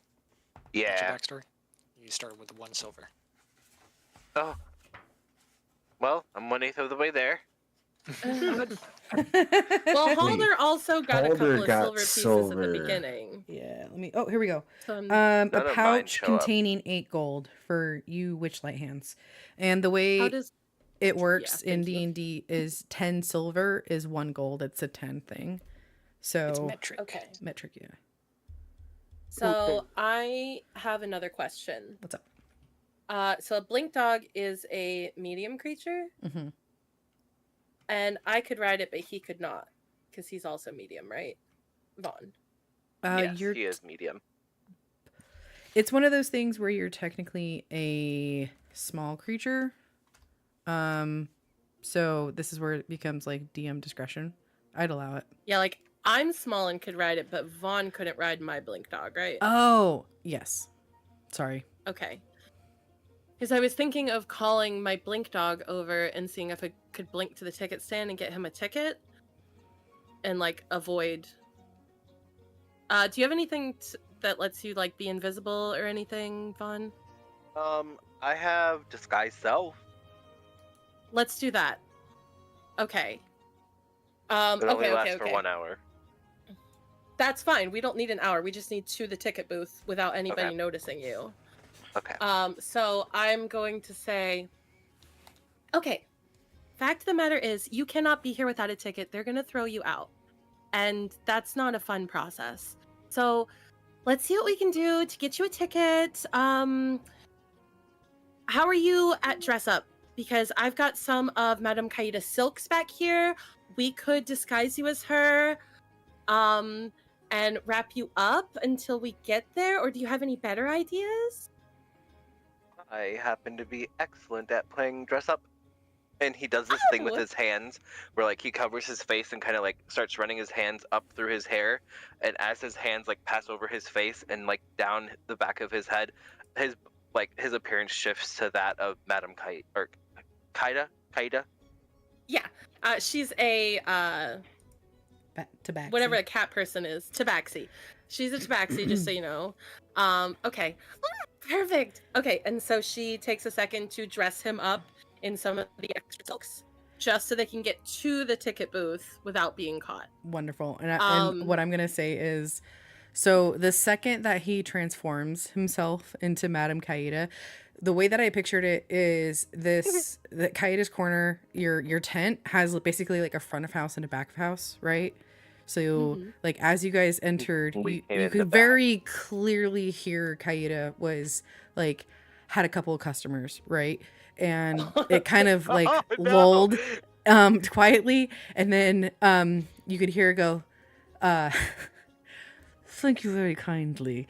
And you recognize that tone as like, what the fuck is going on? And right as he turns himself into Madame Kaida's vision, you hear a rustle of curtains, and it's just like, what in the kitty cat? And just stares at Vaughn and looks over at Zelina, looks over at quote unquote herself. That is a very poor image of me, I must say. Zelina, what is going on back here? You're ruining, the ambiance. Okay, I'm so sorry. I will send Perry over to get you some better ambiance and make it easier on you, but I really need him to look right like you right now. It's an emergency. Please don't be offended. She really doesn't want to upset Madame Kaida. Yep, make a persuasion check. All right. Oh no. She looks at you, looks at You him. need to throw those dice in jail. Apparently. Looks looks back at Zelina and sighs. 1 week's pay. Oh no. Not the pay. Selena is really annoyed now because the money is the only reason she's here. Mm-hmm. Like, she's kind of fed up and on her wit's end of about to leave the carnival, and taking away a week's pay is just gonna make her want to fucking leave. And so she just calms herself down and says, I would gladly pay a week's pay to resolve this situation for this poor innocent carnival goer. Ma'am. And just kind of like tries to stay calm, but she's really pissed off. You can see Madame Selina's like tail, which doesn't ever really come up from underneath her robes, kind of slink out and starts doing that like cat twitchy of them being like pissed off. But you can see her just kind of narrow her eyes and just also sigh. Vaughn, you better be worth this. Very well. At least make the disguise look a little bit more believable. And she takes off this fancy turban that she was wearing and hands it to you, Zelina. Turns around, kind of like licks her paw, straightens her hair, takes a moment, and then returns to the front of the house. Selena just lets out a deep breath and then focuses and is like, okay, get down here. Let's get this on your head. We gotta move. And she dresses him up in the rest of the silks and the turban and gets him all settled. All right. Make a, I would say, either sleight of hand or performance or deception with advantage now that you have Zelina's turban. I'm gonna do performance. Oh wait, her or me? Oh yeah. If she's applying the makeup. So okay, so here's how I'll do this. This sometimes depends on the player. So you can either both of you roll or one of you roll with advantage. It's your choice. If I roll performance, I think that would actually be pretty good. But what do you think? Because I'm proficient and I have a +2 on top of that, so I'd be a +4. Oh, I only have a +3. And that's it. So, if we want to go ahead and... I do, and we would have advantage if we do only one roll, right? Right. Mm-hmm. Yeah. So, I think that'll be our best option. Okay, well, I'm the expert in dressing like a fake fortune teller, so let's go for performance. Yeah. Oh, fuck Beautiful. yes. 23. All right. Over the next 10 minutes or so, you're able to get Vaughn to look like Madame Kaida, who, for the record, what color of cat is Kaida? I imagine she's white because people mistake me for being her kin. Because we both have like animal faces and we're both white fur, so they just assume. Okay. You are packed with white makeup. And on all just like any point at which your skin could be able to be seen. Vaughn, which actually, Vaughn, like it doesn't take much because I believe you have paler skin. Right? Yeah. Right? Okay, cool. But I think disguise self makes it so much more like believable. It does. It does. All right. So this will mean any deception check as Madame Vaughn you will have with advantage for the duration in which you are Madame Vaughn. Madame Vaughn. Sorry. No, we're calling him Madame Vaughn. Thank you. It's You're a combination. Sorry. All right. 10 minutes go by. You guys step back out of Kai's corner with the rest of your party.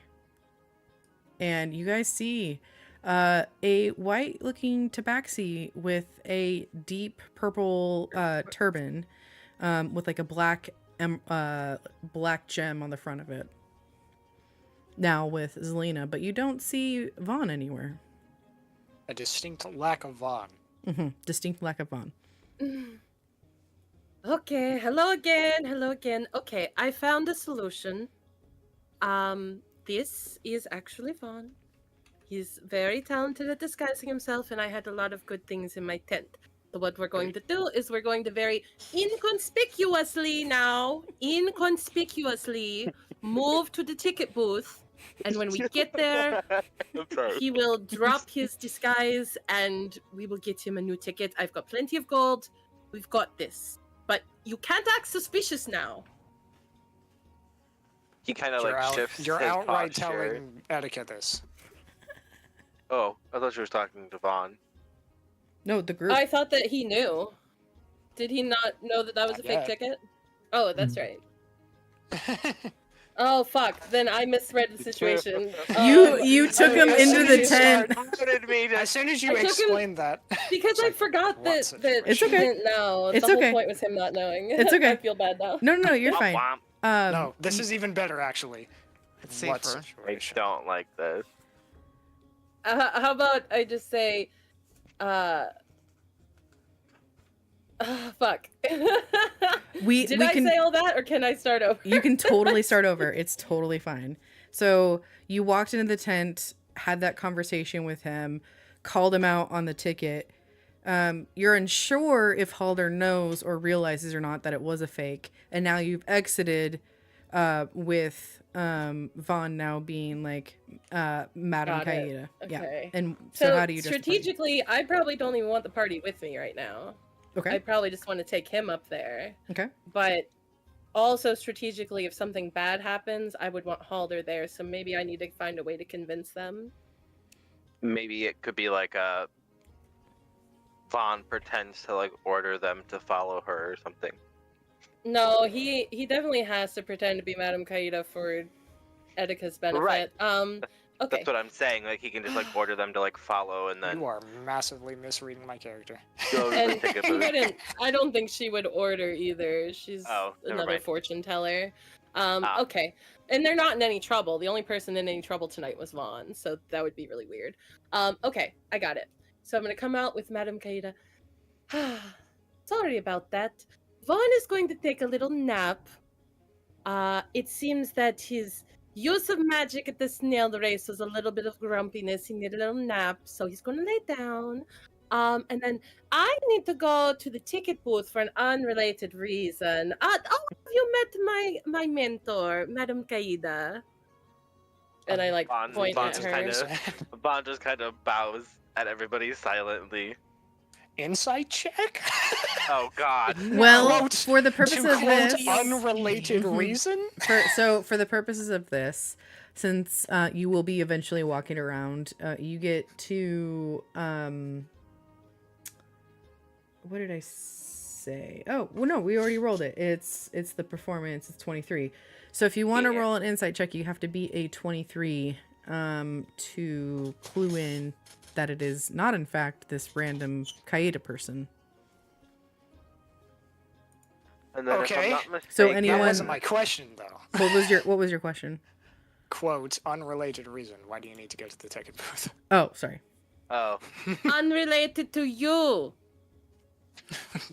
However, there's a very nice calliope on the other side of the ticket booth, which I would love for you to hear.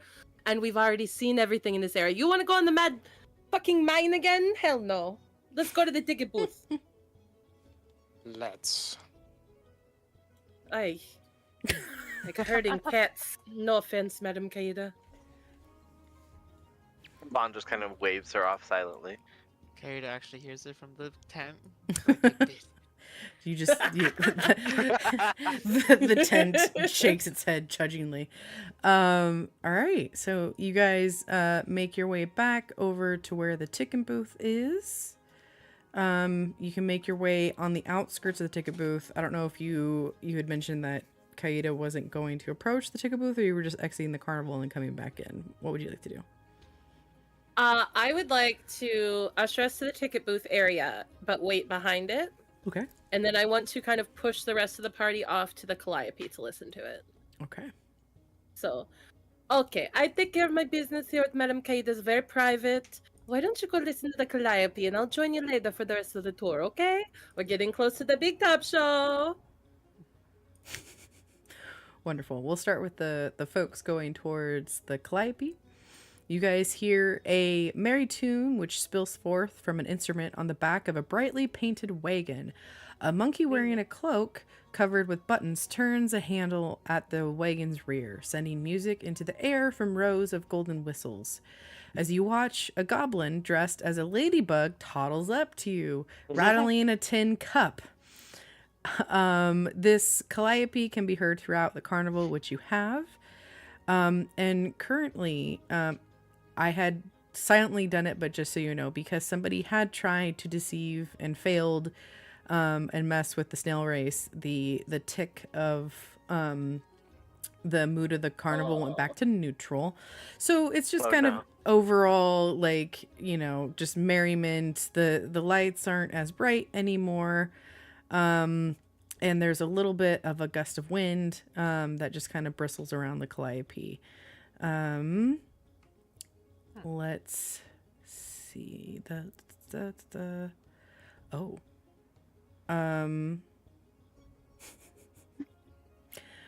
Okay. Let's see. The little goblin wanders up to you. Let's see. And starts shaking the cup. Let's see. Anyone with a passive insight over 10 notices that what's inside of the cup are actually like buttons of shirts. Buttons. They're not actual coins. Oh. And as this little goblin wanders up to you folks, you hear, "Spare a button, if you please. I'll sew it next to all of these. I offer nothing in its place besides a smile upon my face." And you hear the rattle of the tin cup once more. Erica will just tilt his head to the side slightly. Fuck it. Victor shall rip one of his buttons. We're so glad I put buttons on his design. He has 4 buttons on the top of like the waist pants. He Okay. cuts the top right one. Okay. Puts it into the cup. I'll stop you if you let me. Just put my No. hand up. Just I'm like a here for gentle, fun. just a gentle wait a moment. What's the matter now, Etika? I'll say to the goblin, that's your contract. 1 button, 1 smile on your face. That's all. The Calliope seems to slow a little bit. And the goblin looks and turns its head towards you, as its eyes did seem to be kind of focused on the button that is almost ripped off of Victor's shirt. And just gives just a little bit of a nod. Before the Calliope seems to pick back up to the pace it was before. 1 button, 1 smile on your face. Now I'll turn to Victor. Need I remind you of nothing here is free? That's how the Fae work. Then I suppose I can change the contract? Etika shrugs. Doesn't seem that harmful to me. Change it I- how? You hear from the goblin before you. If I give 1 button, may I perform with the Calliope? Etika smiles. Make a persuasion check. Yeah. Okay. Where? There it is.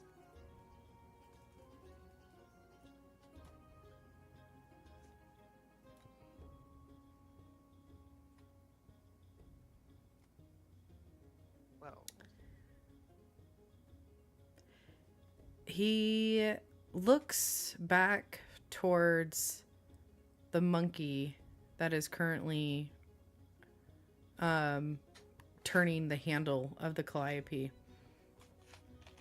Looks back towards you. It is not my musical instrument to barter with. You'll have to speak with Ernest. oh, And Fine. he kind of bows his head and turns and goes and starts like dancing towards the next folk, kind of his distraction or his attention now on other passersby.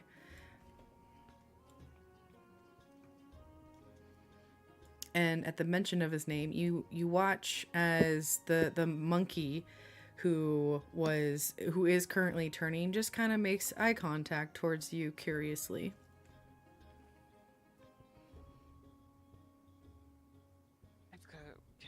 go speak with the monkey, lovely Etsuka. What you do is up to you.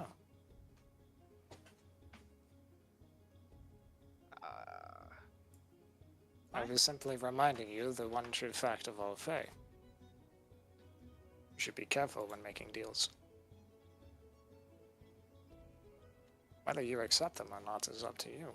And whether you propose your own, and I'll point towards the Calliope, is your choice as well. Make it sound as there's supposed to be trouble. There's always trouble. And Etika will smile. There's always trouble. What was the monkey's name again? Ernest. Ernest. Ernest. Brain. How do I introduce myself? I love that for me. So we walk to Ernest, Mm-hmm. and with like a good deep bow, I present myself as Victor Mossgrove. Hello, Ernest. The name is Victor Mossgrove. You watch as the hand still is turning, the music is still kind of going out, and the eyebrows of the monkey seem to raise, and he goes, "Hey there, my name's Ernest." Oh.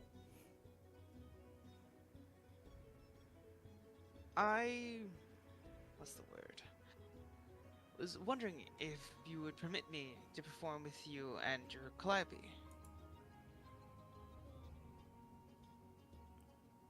What's your music of choice?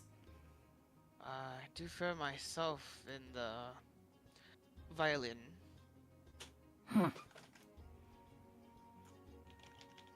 Practiced, are you? Have you been trained somewhere? Self-taught, some would say. Well, I think we could make that happen. You got a button?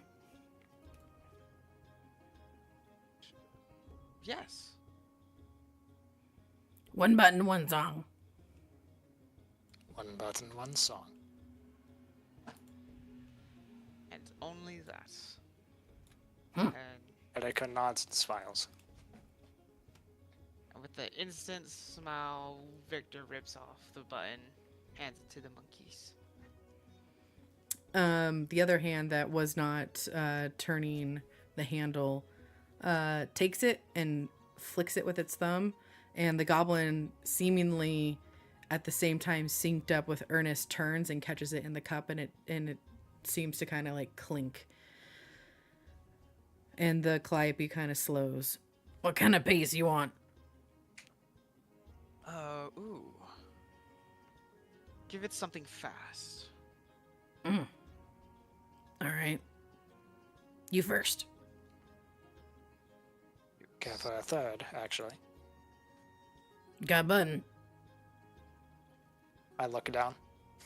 Of course. I don't wear a suit without extra buttons. One button, one song. One button, one song, and I'll flick it at him. He catches it, flicks it, same thing, and the goblin seems to like turn the other way. What do you play? Flute. Sounds like we're about to have a merry tune. I'll follow you. Etika flicks up his cane and starts tapping along the wooden side of it, putting holes every so often, transforming it into a flute. Wonderful. For this, it's going to be a performance check. You guys can roll separately, or one of you with advantage. What's your performance? Is that a 5? I think might I have ask. 5 on performance. Really? I'll give you advantage. Perfect. Also for statements, Victor pulls out a violin out of his hat. Ooh. Because we're funsies. Okay, let's do this. Must be a big hat. It's just a long Nice. one. right. Perfect. Victor, describe to me your performance as you guys are in front of this wagon here with this older looking monkey just kind of taking your cue based off your speed as well as the flute. Is it something that you're just kind of riffing? Is it an old tune that you know? Leave it as a familiar tune that's something that Victor subtly remembers. Oh, brain. I didn't prefer. Think of a song for this. And that's totally fine. You don't actually have to do a song. You can just like give like the mood of the song.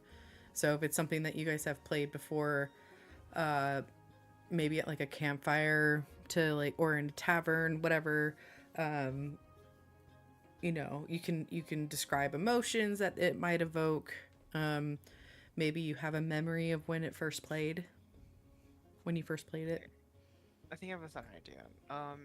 My brain thinks of it similar to. Do you guys remember How to Train Your Dragons? And like in the last movie, Yeah. when the mom and the dad met each other and like it Shut. started slow, I hate it. and they I were hate like, her. I know, I'm sorry. Damn it. It's I wanted a song of like remembrance and familiarity with everyone, so that they can feel like connected. But I have heard you play this before.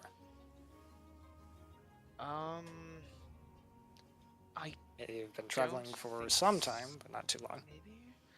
Maybe, but in secret. Like you haven't actually confronted Victor about this specific tune. Maybe it's like he went to go get water, came back, and he was playing it, and he just kind of took a beat next to a tree to listen in, and kind of waited him to finish before. I'm gonna roll for myself. Okay. It's still a maybe. Okay. It's a, you know what? I'm gonna add a little extra to that, as that the fact that you were able to come up with like a memory in relation to this tune. You all seem to play off each other extremely well, to the point where the Calliope very, very much in a strange way starts playing different melodies that match your violin and kind of offsets it a little bit. The flute dances along, and you guys very much watch as passerbys take a stop and a moment to listen. Pixies seem to find different perches around the carnival just to kind of sit. There's kind of a romantic air as couples who have come, you know, stop and pause and give each other a kiss on the cheek, as maybe they're remembering the first times in which they met or their first date. Parents hold their child a little bit closer. And then towards the end, you know, it picks up and people are starting to get lively and have a little bit more hope. And with that performance, the mood seems to pick up once more. As Good job. woot woot. Man. As that is going on, we're gonna switch over to Zelina and Vaughn, who are Okay, going back- Steven. Yes. I have Yes. questions before we get started. Oh gosh. Okay. Sorry to interrupt. Nope, you're good. Do your thing. How? Okay, so your disguise self is 1 hour, right? Yes.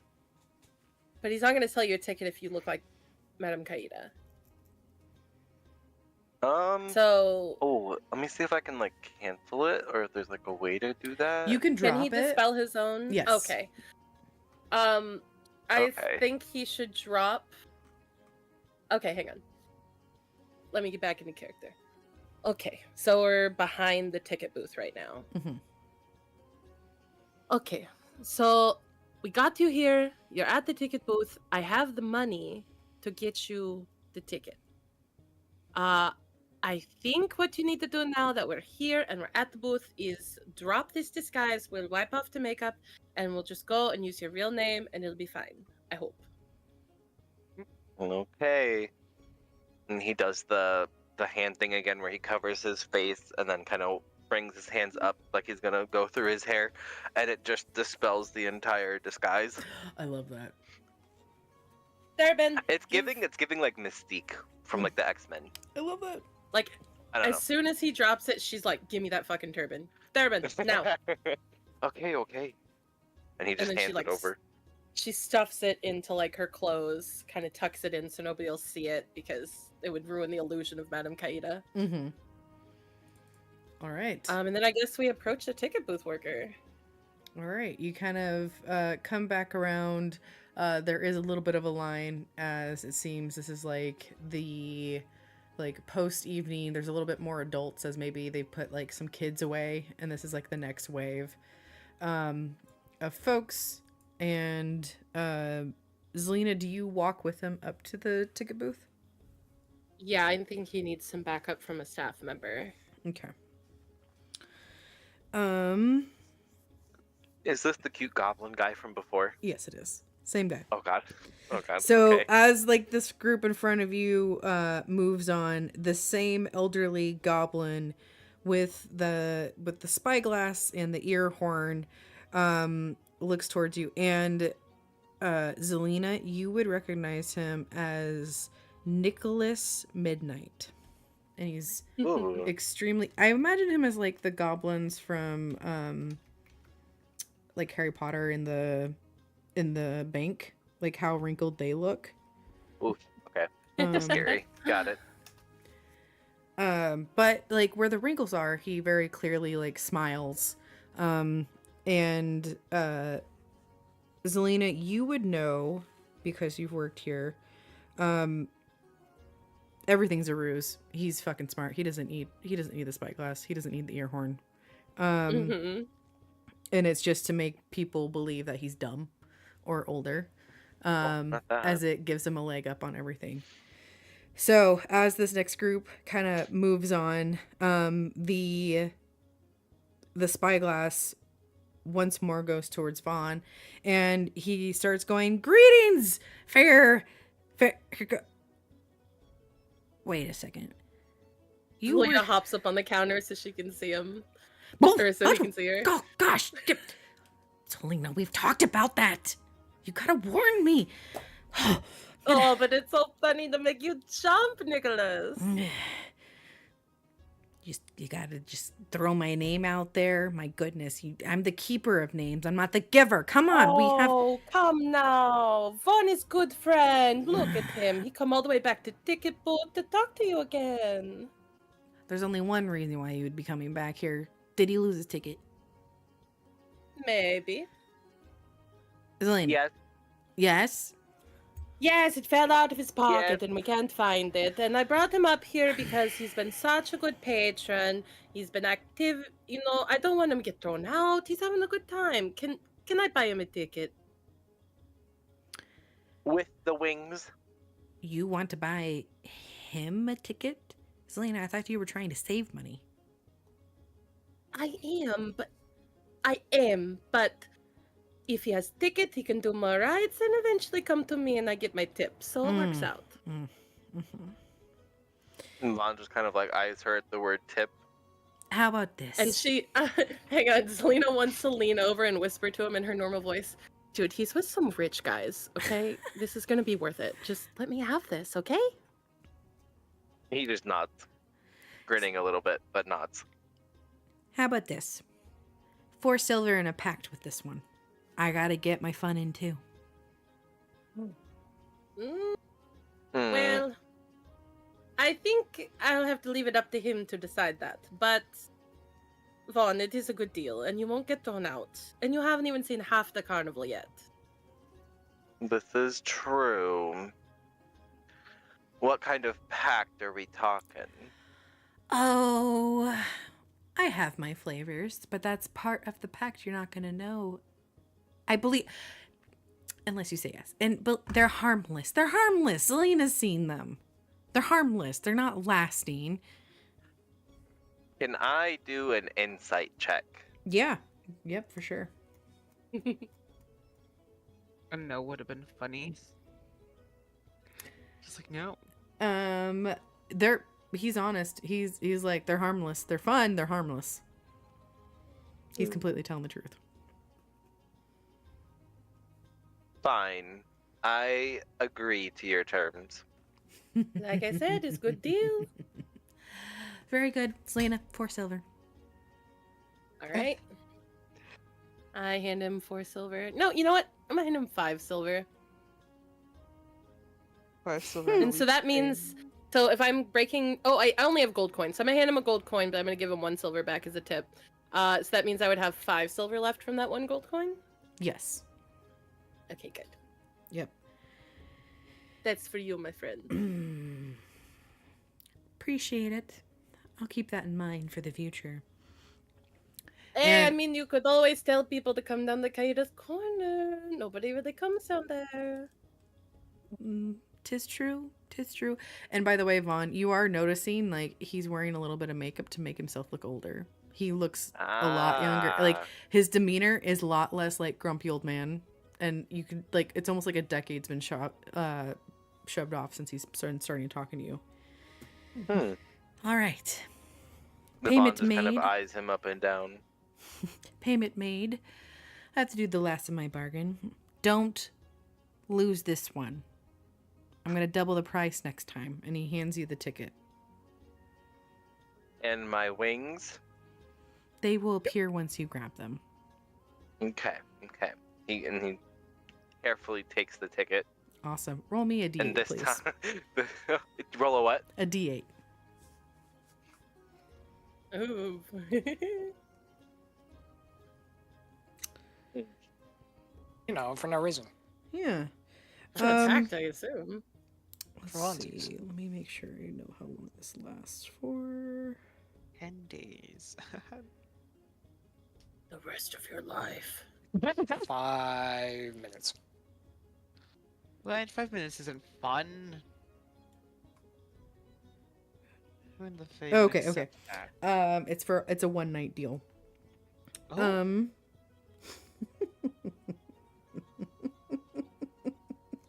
I don't like it when they do that. As soon as you grab the ticket, say you grab the ticket with your right hand, all of a sudden you feel the wings return to your back, but you also feel a little bit of a weight in your left arm and the crook of your arm, and you look down and you see this tiny pumpkin. Oh? And all you think is, I have to protect this pumpkin. It's like an egg. Oh, okay. You must carry around a small pumpkin as though it was a precious egg for the duration of the night. Okay. Oh, look at you. You have a little pumpkin child. That's one of my favorites, Selena. So good. Oh, it's going to prepare you if you want to be a parent in the future. I do not know, but have fun with that one. Don't drop it.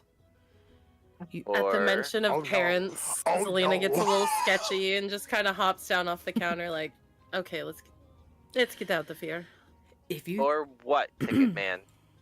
you break the pact and you lose your ticket. That's it? Nothing is ever free. Ah, well, if you care about the mood of the carnival, there's consequences. Noted. And if you don't have a ticket, well. Duly noted. Mm-hmm. All right. Now. He just kind of cradles the pumpkin, kind of starts like rocking it back and forth in his arm. It's his child now. Now, if you guys would go ahead and move along, looks like we got a bit of a line, coming up now. Okay, I guess we'll go back up to the rest of the party at the Calliope. Sounds good. Does that sound good to you? And Yeah, let's do he clears his throat, lifts up the spyglass, and once more you hear this like old man demeanor from Mr. Nicholas Midnight as he takes in the next carnival goers. Your party comes back together. What would you like to do next? I would say by the time you guys get back to the party, this song has ended, and you guys are Vaughn and Zelina are witnessing the tail end of a really good performance, and you get to see the lights start to kind of glow, and the air of the carnival starting to pick back up. I didn't know you play.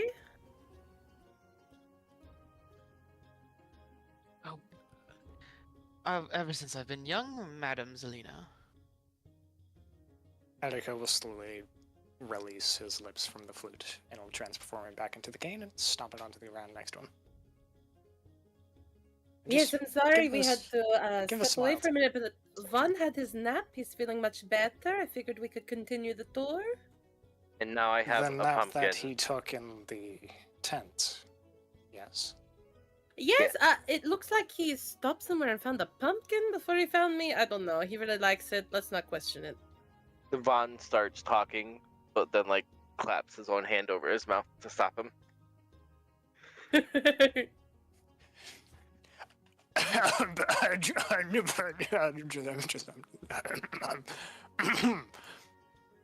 It sounds like you have something stuck in your throat. Damn crazy. Never mind. Were you gonna ask the roll insight on whether I was lying? No, I going mean- to the man slapping his hand over his mouth. Maybe. Oh, he just didn't yeah. want the fly to go into his mouth. He just saw a random fly. Which is also weird. Oh, you see? She just sees him do that. Etika and kind of rolls just her looks eyes. down at the pumpkin in your arms, and then looks Don't- back up into Don't your eyes. question it. What's its name? Etika holds back a guffaw. Vaughn just kind of looks at. That is a Victor. person, Victor. You need to show your respect. It's the, Vaughn looks poor at boy's child Etika now. like, bitch. it's the poor boy's child now. I think you're a little confused. This is a pumpkin. Correct. Correct. But it's your pumpkin. Do you have a name for it or not? Them. It, I'm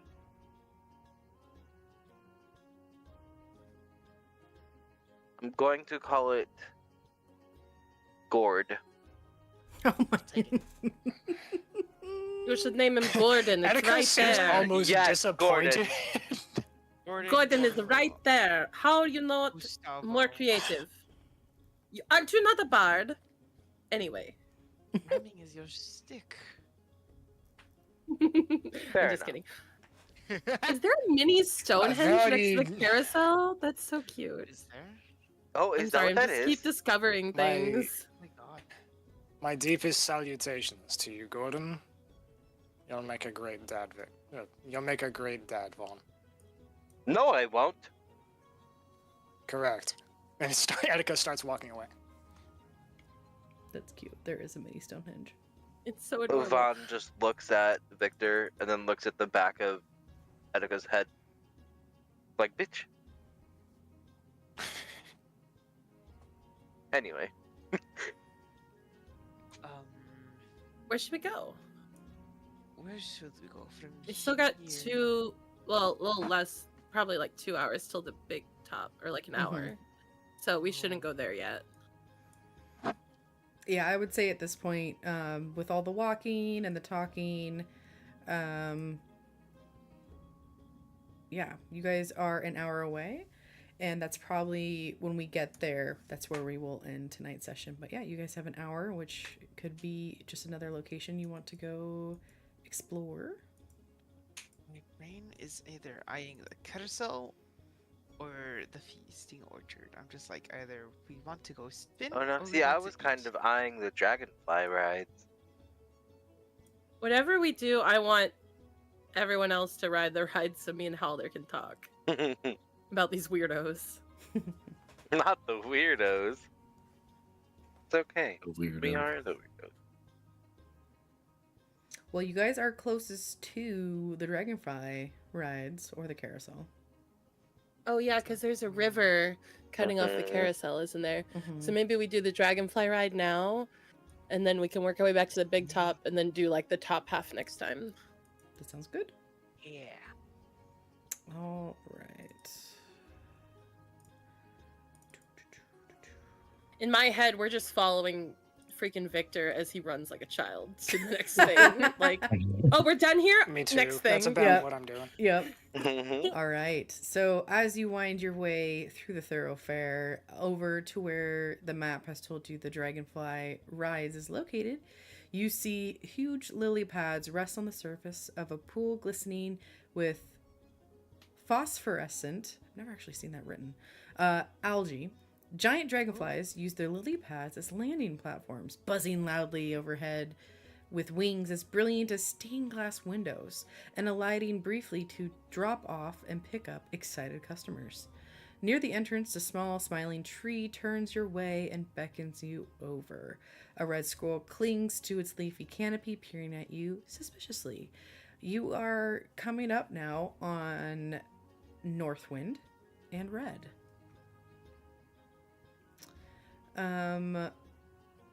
Northwind holds out their arms and goes, "Nice to see you folks again. Welcome to the Dragonfly Rides. It will cost 1 ticket punch, and we have 8 lovely giant dragonflies. They will generously fly you in a lazy 8-figure around the carnival's thoroughfare at about a height of 20 feet or so.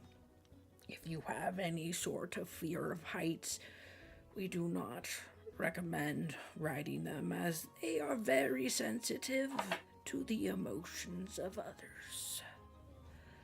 Is anyone interested in a ride?" I am, actually. Wonderful. Quite.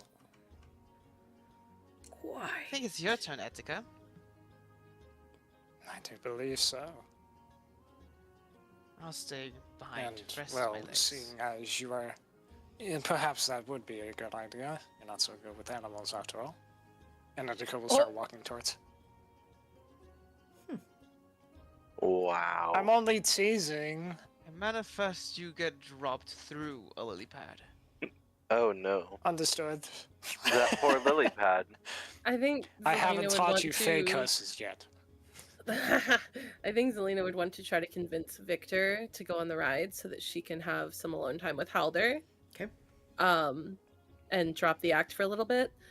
Oh, Victor, why you not ride Dragonfly? It's an amazing experience. I do imagine it's quite like riding a dragon. It would be fun, but I was trying to rest my legs. Maybe if I go stand somewhere else, like behind a tree or something. No, I can wait I'm there. not trying to run you off. I just think that not many people have chance to fly. It's a good opportunity. And you won't even be standing. You'll be sitting, relaxing on the back of a dragonfly. That's- This seems anything but relaxing. I sense you're someone who wants more adventure in their life, Victor. I think that you need to reach out and grasp that. There's something about you that tells me you need to seize the adventure in life. Nippon just kind of Etika rolls will his just eyes. shrug at Victor. Zelina, go ahead and roll me a persuasion check, please. Oh. You're about to agree, but no persuasion check. Do it. Oh, here. Not bad. You know, how That's often do what you you even do it get to ride a anyways. dragonfly? Not often. And you know, I'll take it. The thought of just being carried by a dragonfly. Do we have to be on top, or are we being held by the legs? It'd be funny to be picked up by a dragonfly. You were riding them on top. Okay. On its back. Yeah, they have just like the snails, they have little saddles. Oh, cute. Or harness, I Okay. guess is probably more accurate. Yes, we're doing dragonfly rated. Alright, so 3 of the 5. Yep. Awesome. Alright. So Zelina and Halder, as you guys start to kind of like walk away, And the 3 of you that are riding dragonflies, there's 5 other folks that are starting to get up on them.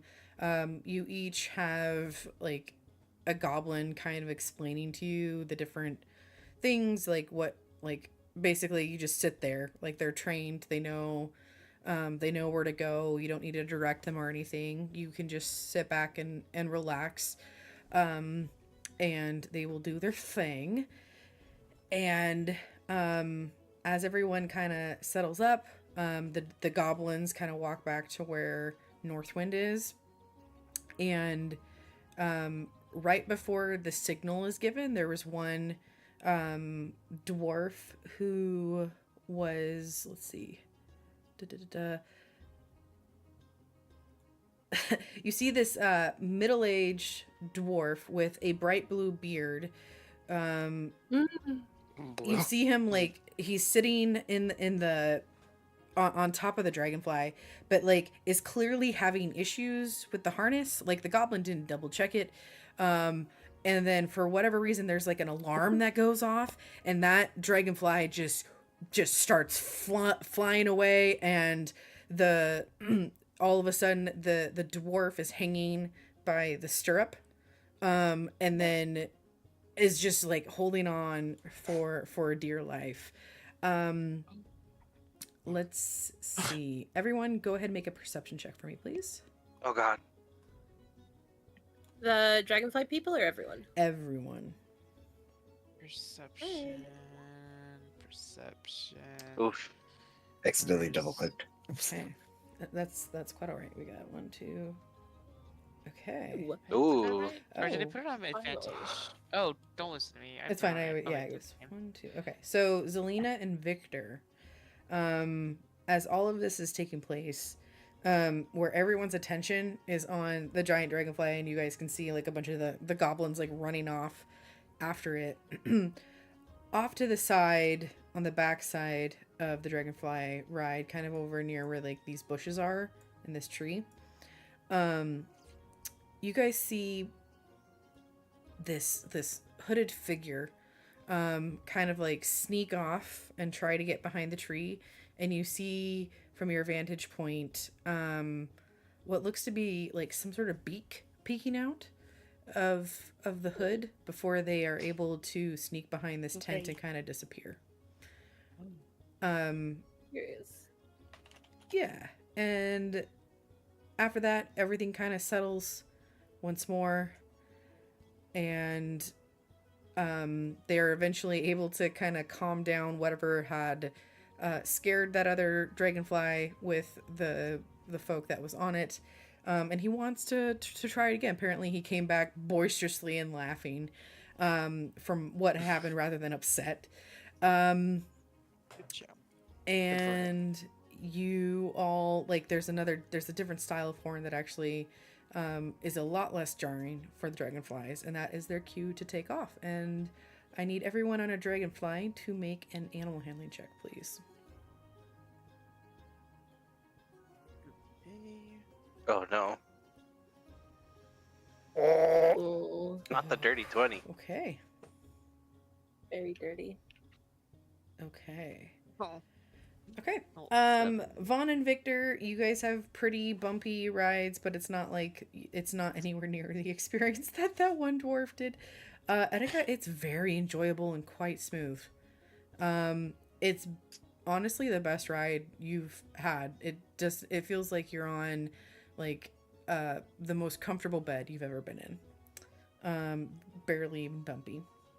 While mid-flight, I want to speak in kind of this gentle Sylvan into the dragonfly's ears.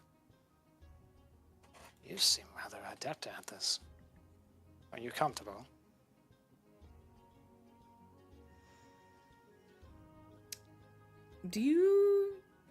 Are you doing an animal, or do you speak with animals, or? No, I'm speaking Sylvan. Oh, you're speaking Sylvan. The dragonfly doesn't seem to understand you necessarily. Like, it maybe recognizes some words, but as far as being able to give a response. It doesn't seem to. It just kind of continues fluttering on.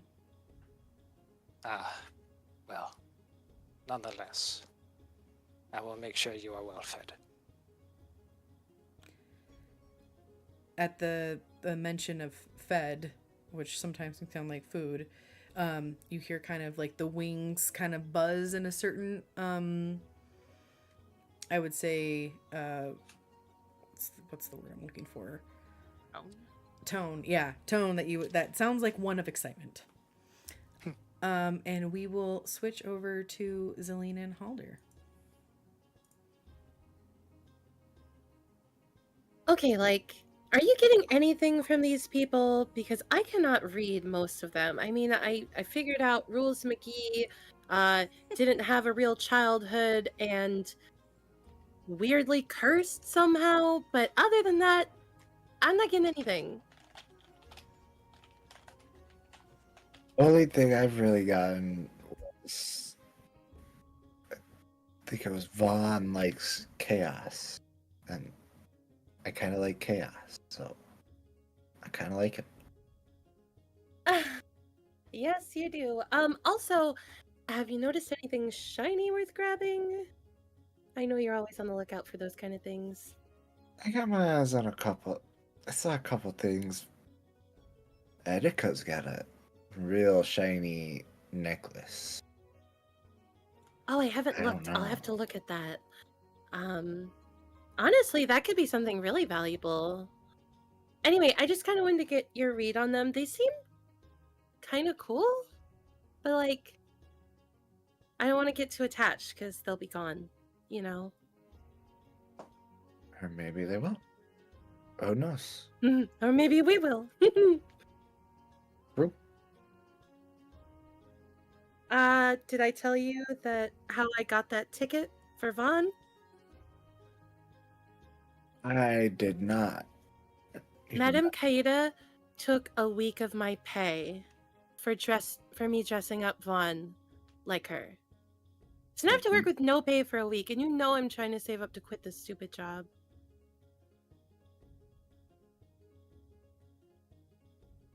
I hope it pays off. Hopefully. Maybe we can get a little something out of them. I mean, I'm not trying to rob them per se, but if something ends up with us, nothing's ever lost. Like they say.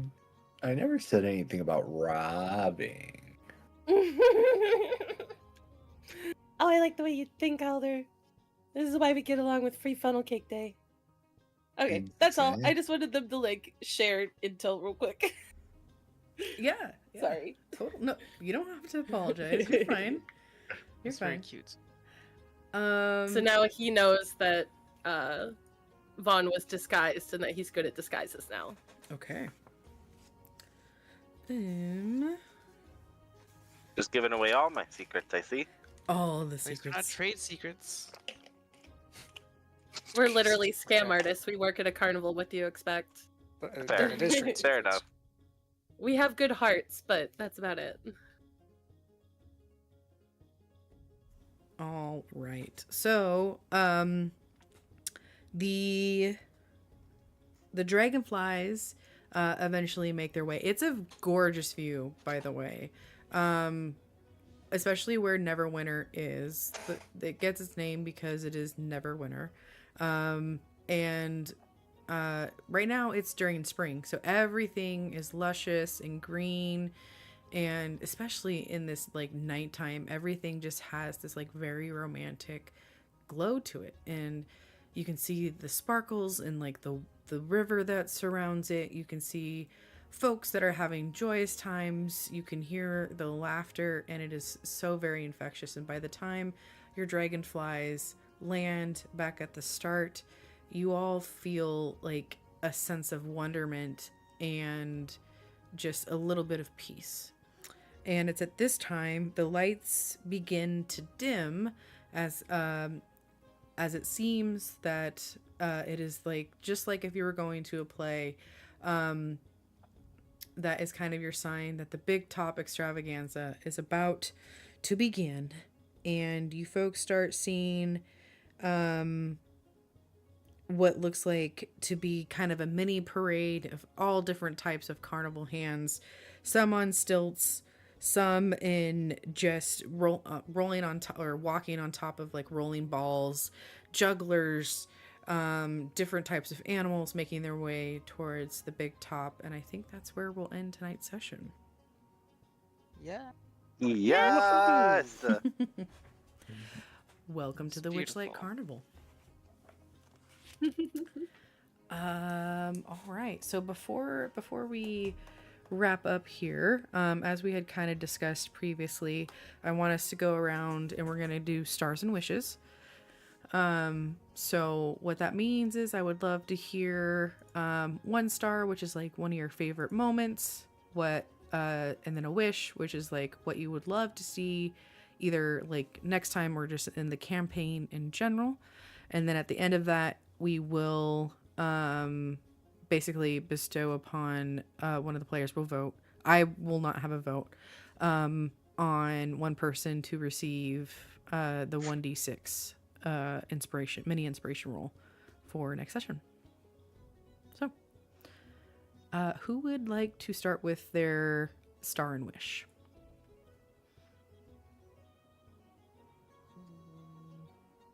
We are all very humble, huh?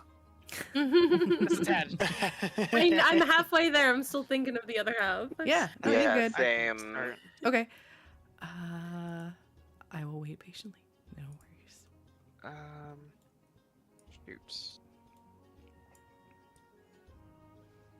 Okay, I think my star would be getting to do the little acrobatics trick with Halder. That felt like so in character moment. Like that was awesome. I really liked that.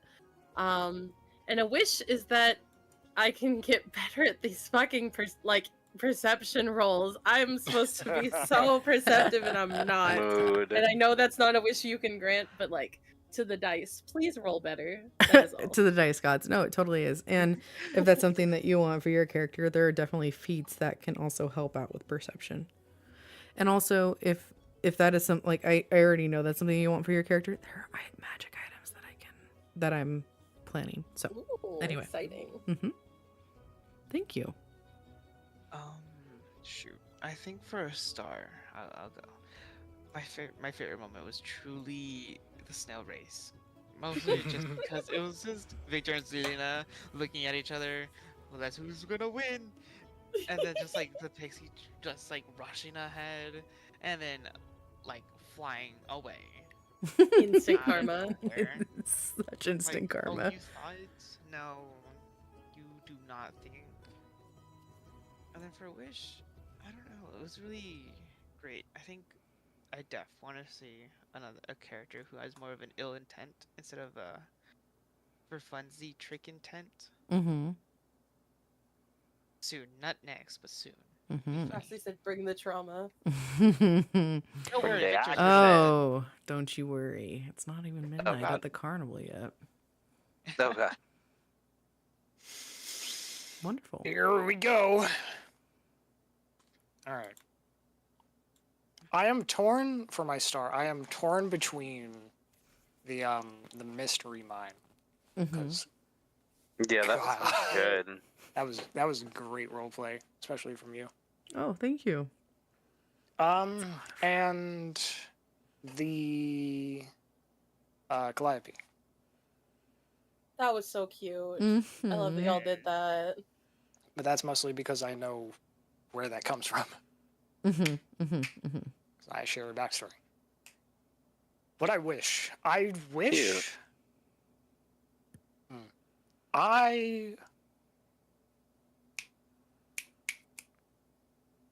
I hope to figure out that one of you is lying, just so I can prove how wrong Pastel is about my character. Because am I the rules guy? Yes, but not in the way you think. You're still the rules Not guy. the rules guy. Victor's eyes believe. She's the got to rules. make generalizations. That's what people know, you know? Put people in Part of her boxes. job. Say no childhood was Mhm. Victor. Do Yeah. you want Do you want a quick hint? Oh. No, I'm not I going... want to be surprised. Okay. Okay. No, yeah, she sees Victor's childlike wonder and thinks that he did not have a good childhood.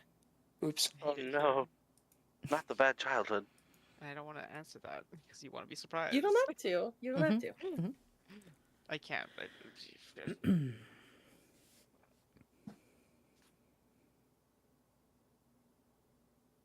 All right, I think we're Halder. Yeah. Either me or Kyle. Yep. the death fight. I have half of it, but I cannot come up with the other half. Same. I'm having a hard time like finding a wish. Same. And that's fine. We can skip it too if you just want to talk about your star. Honestly, my stars moment was just like kind of how like Halder reacted to Vaughn getting kicked out of the snail race and almost kicked out of the entire carnival. That whole experience was great. I loved it. Mine was gonna be between that and the interaction or the like throwing of Zelina. Ooh yeah.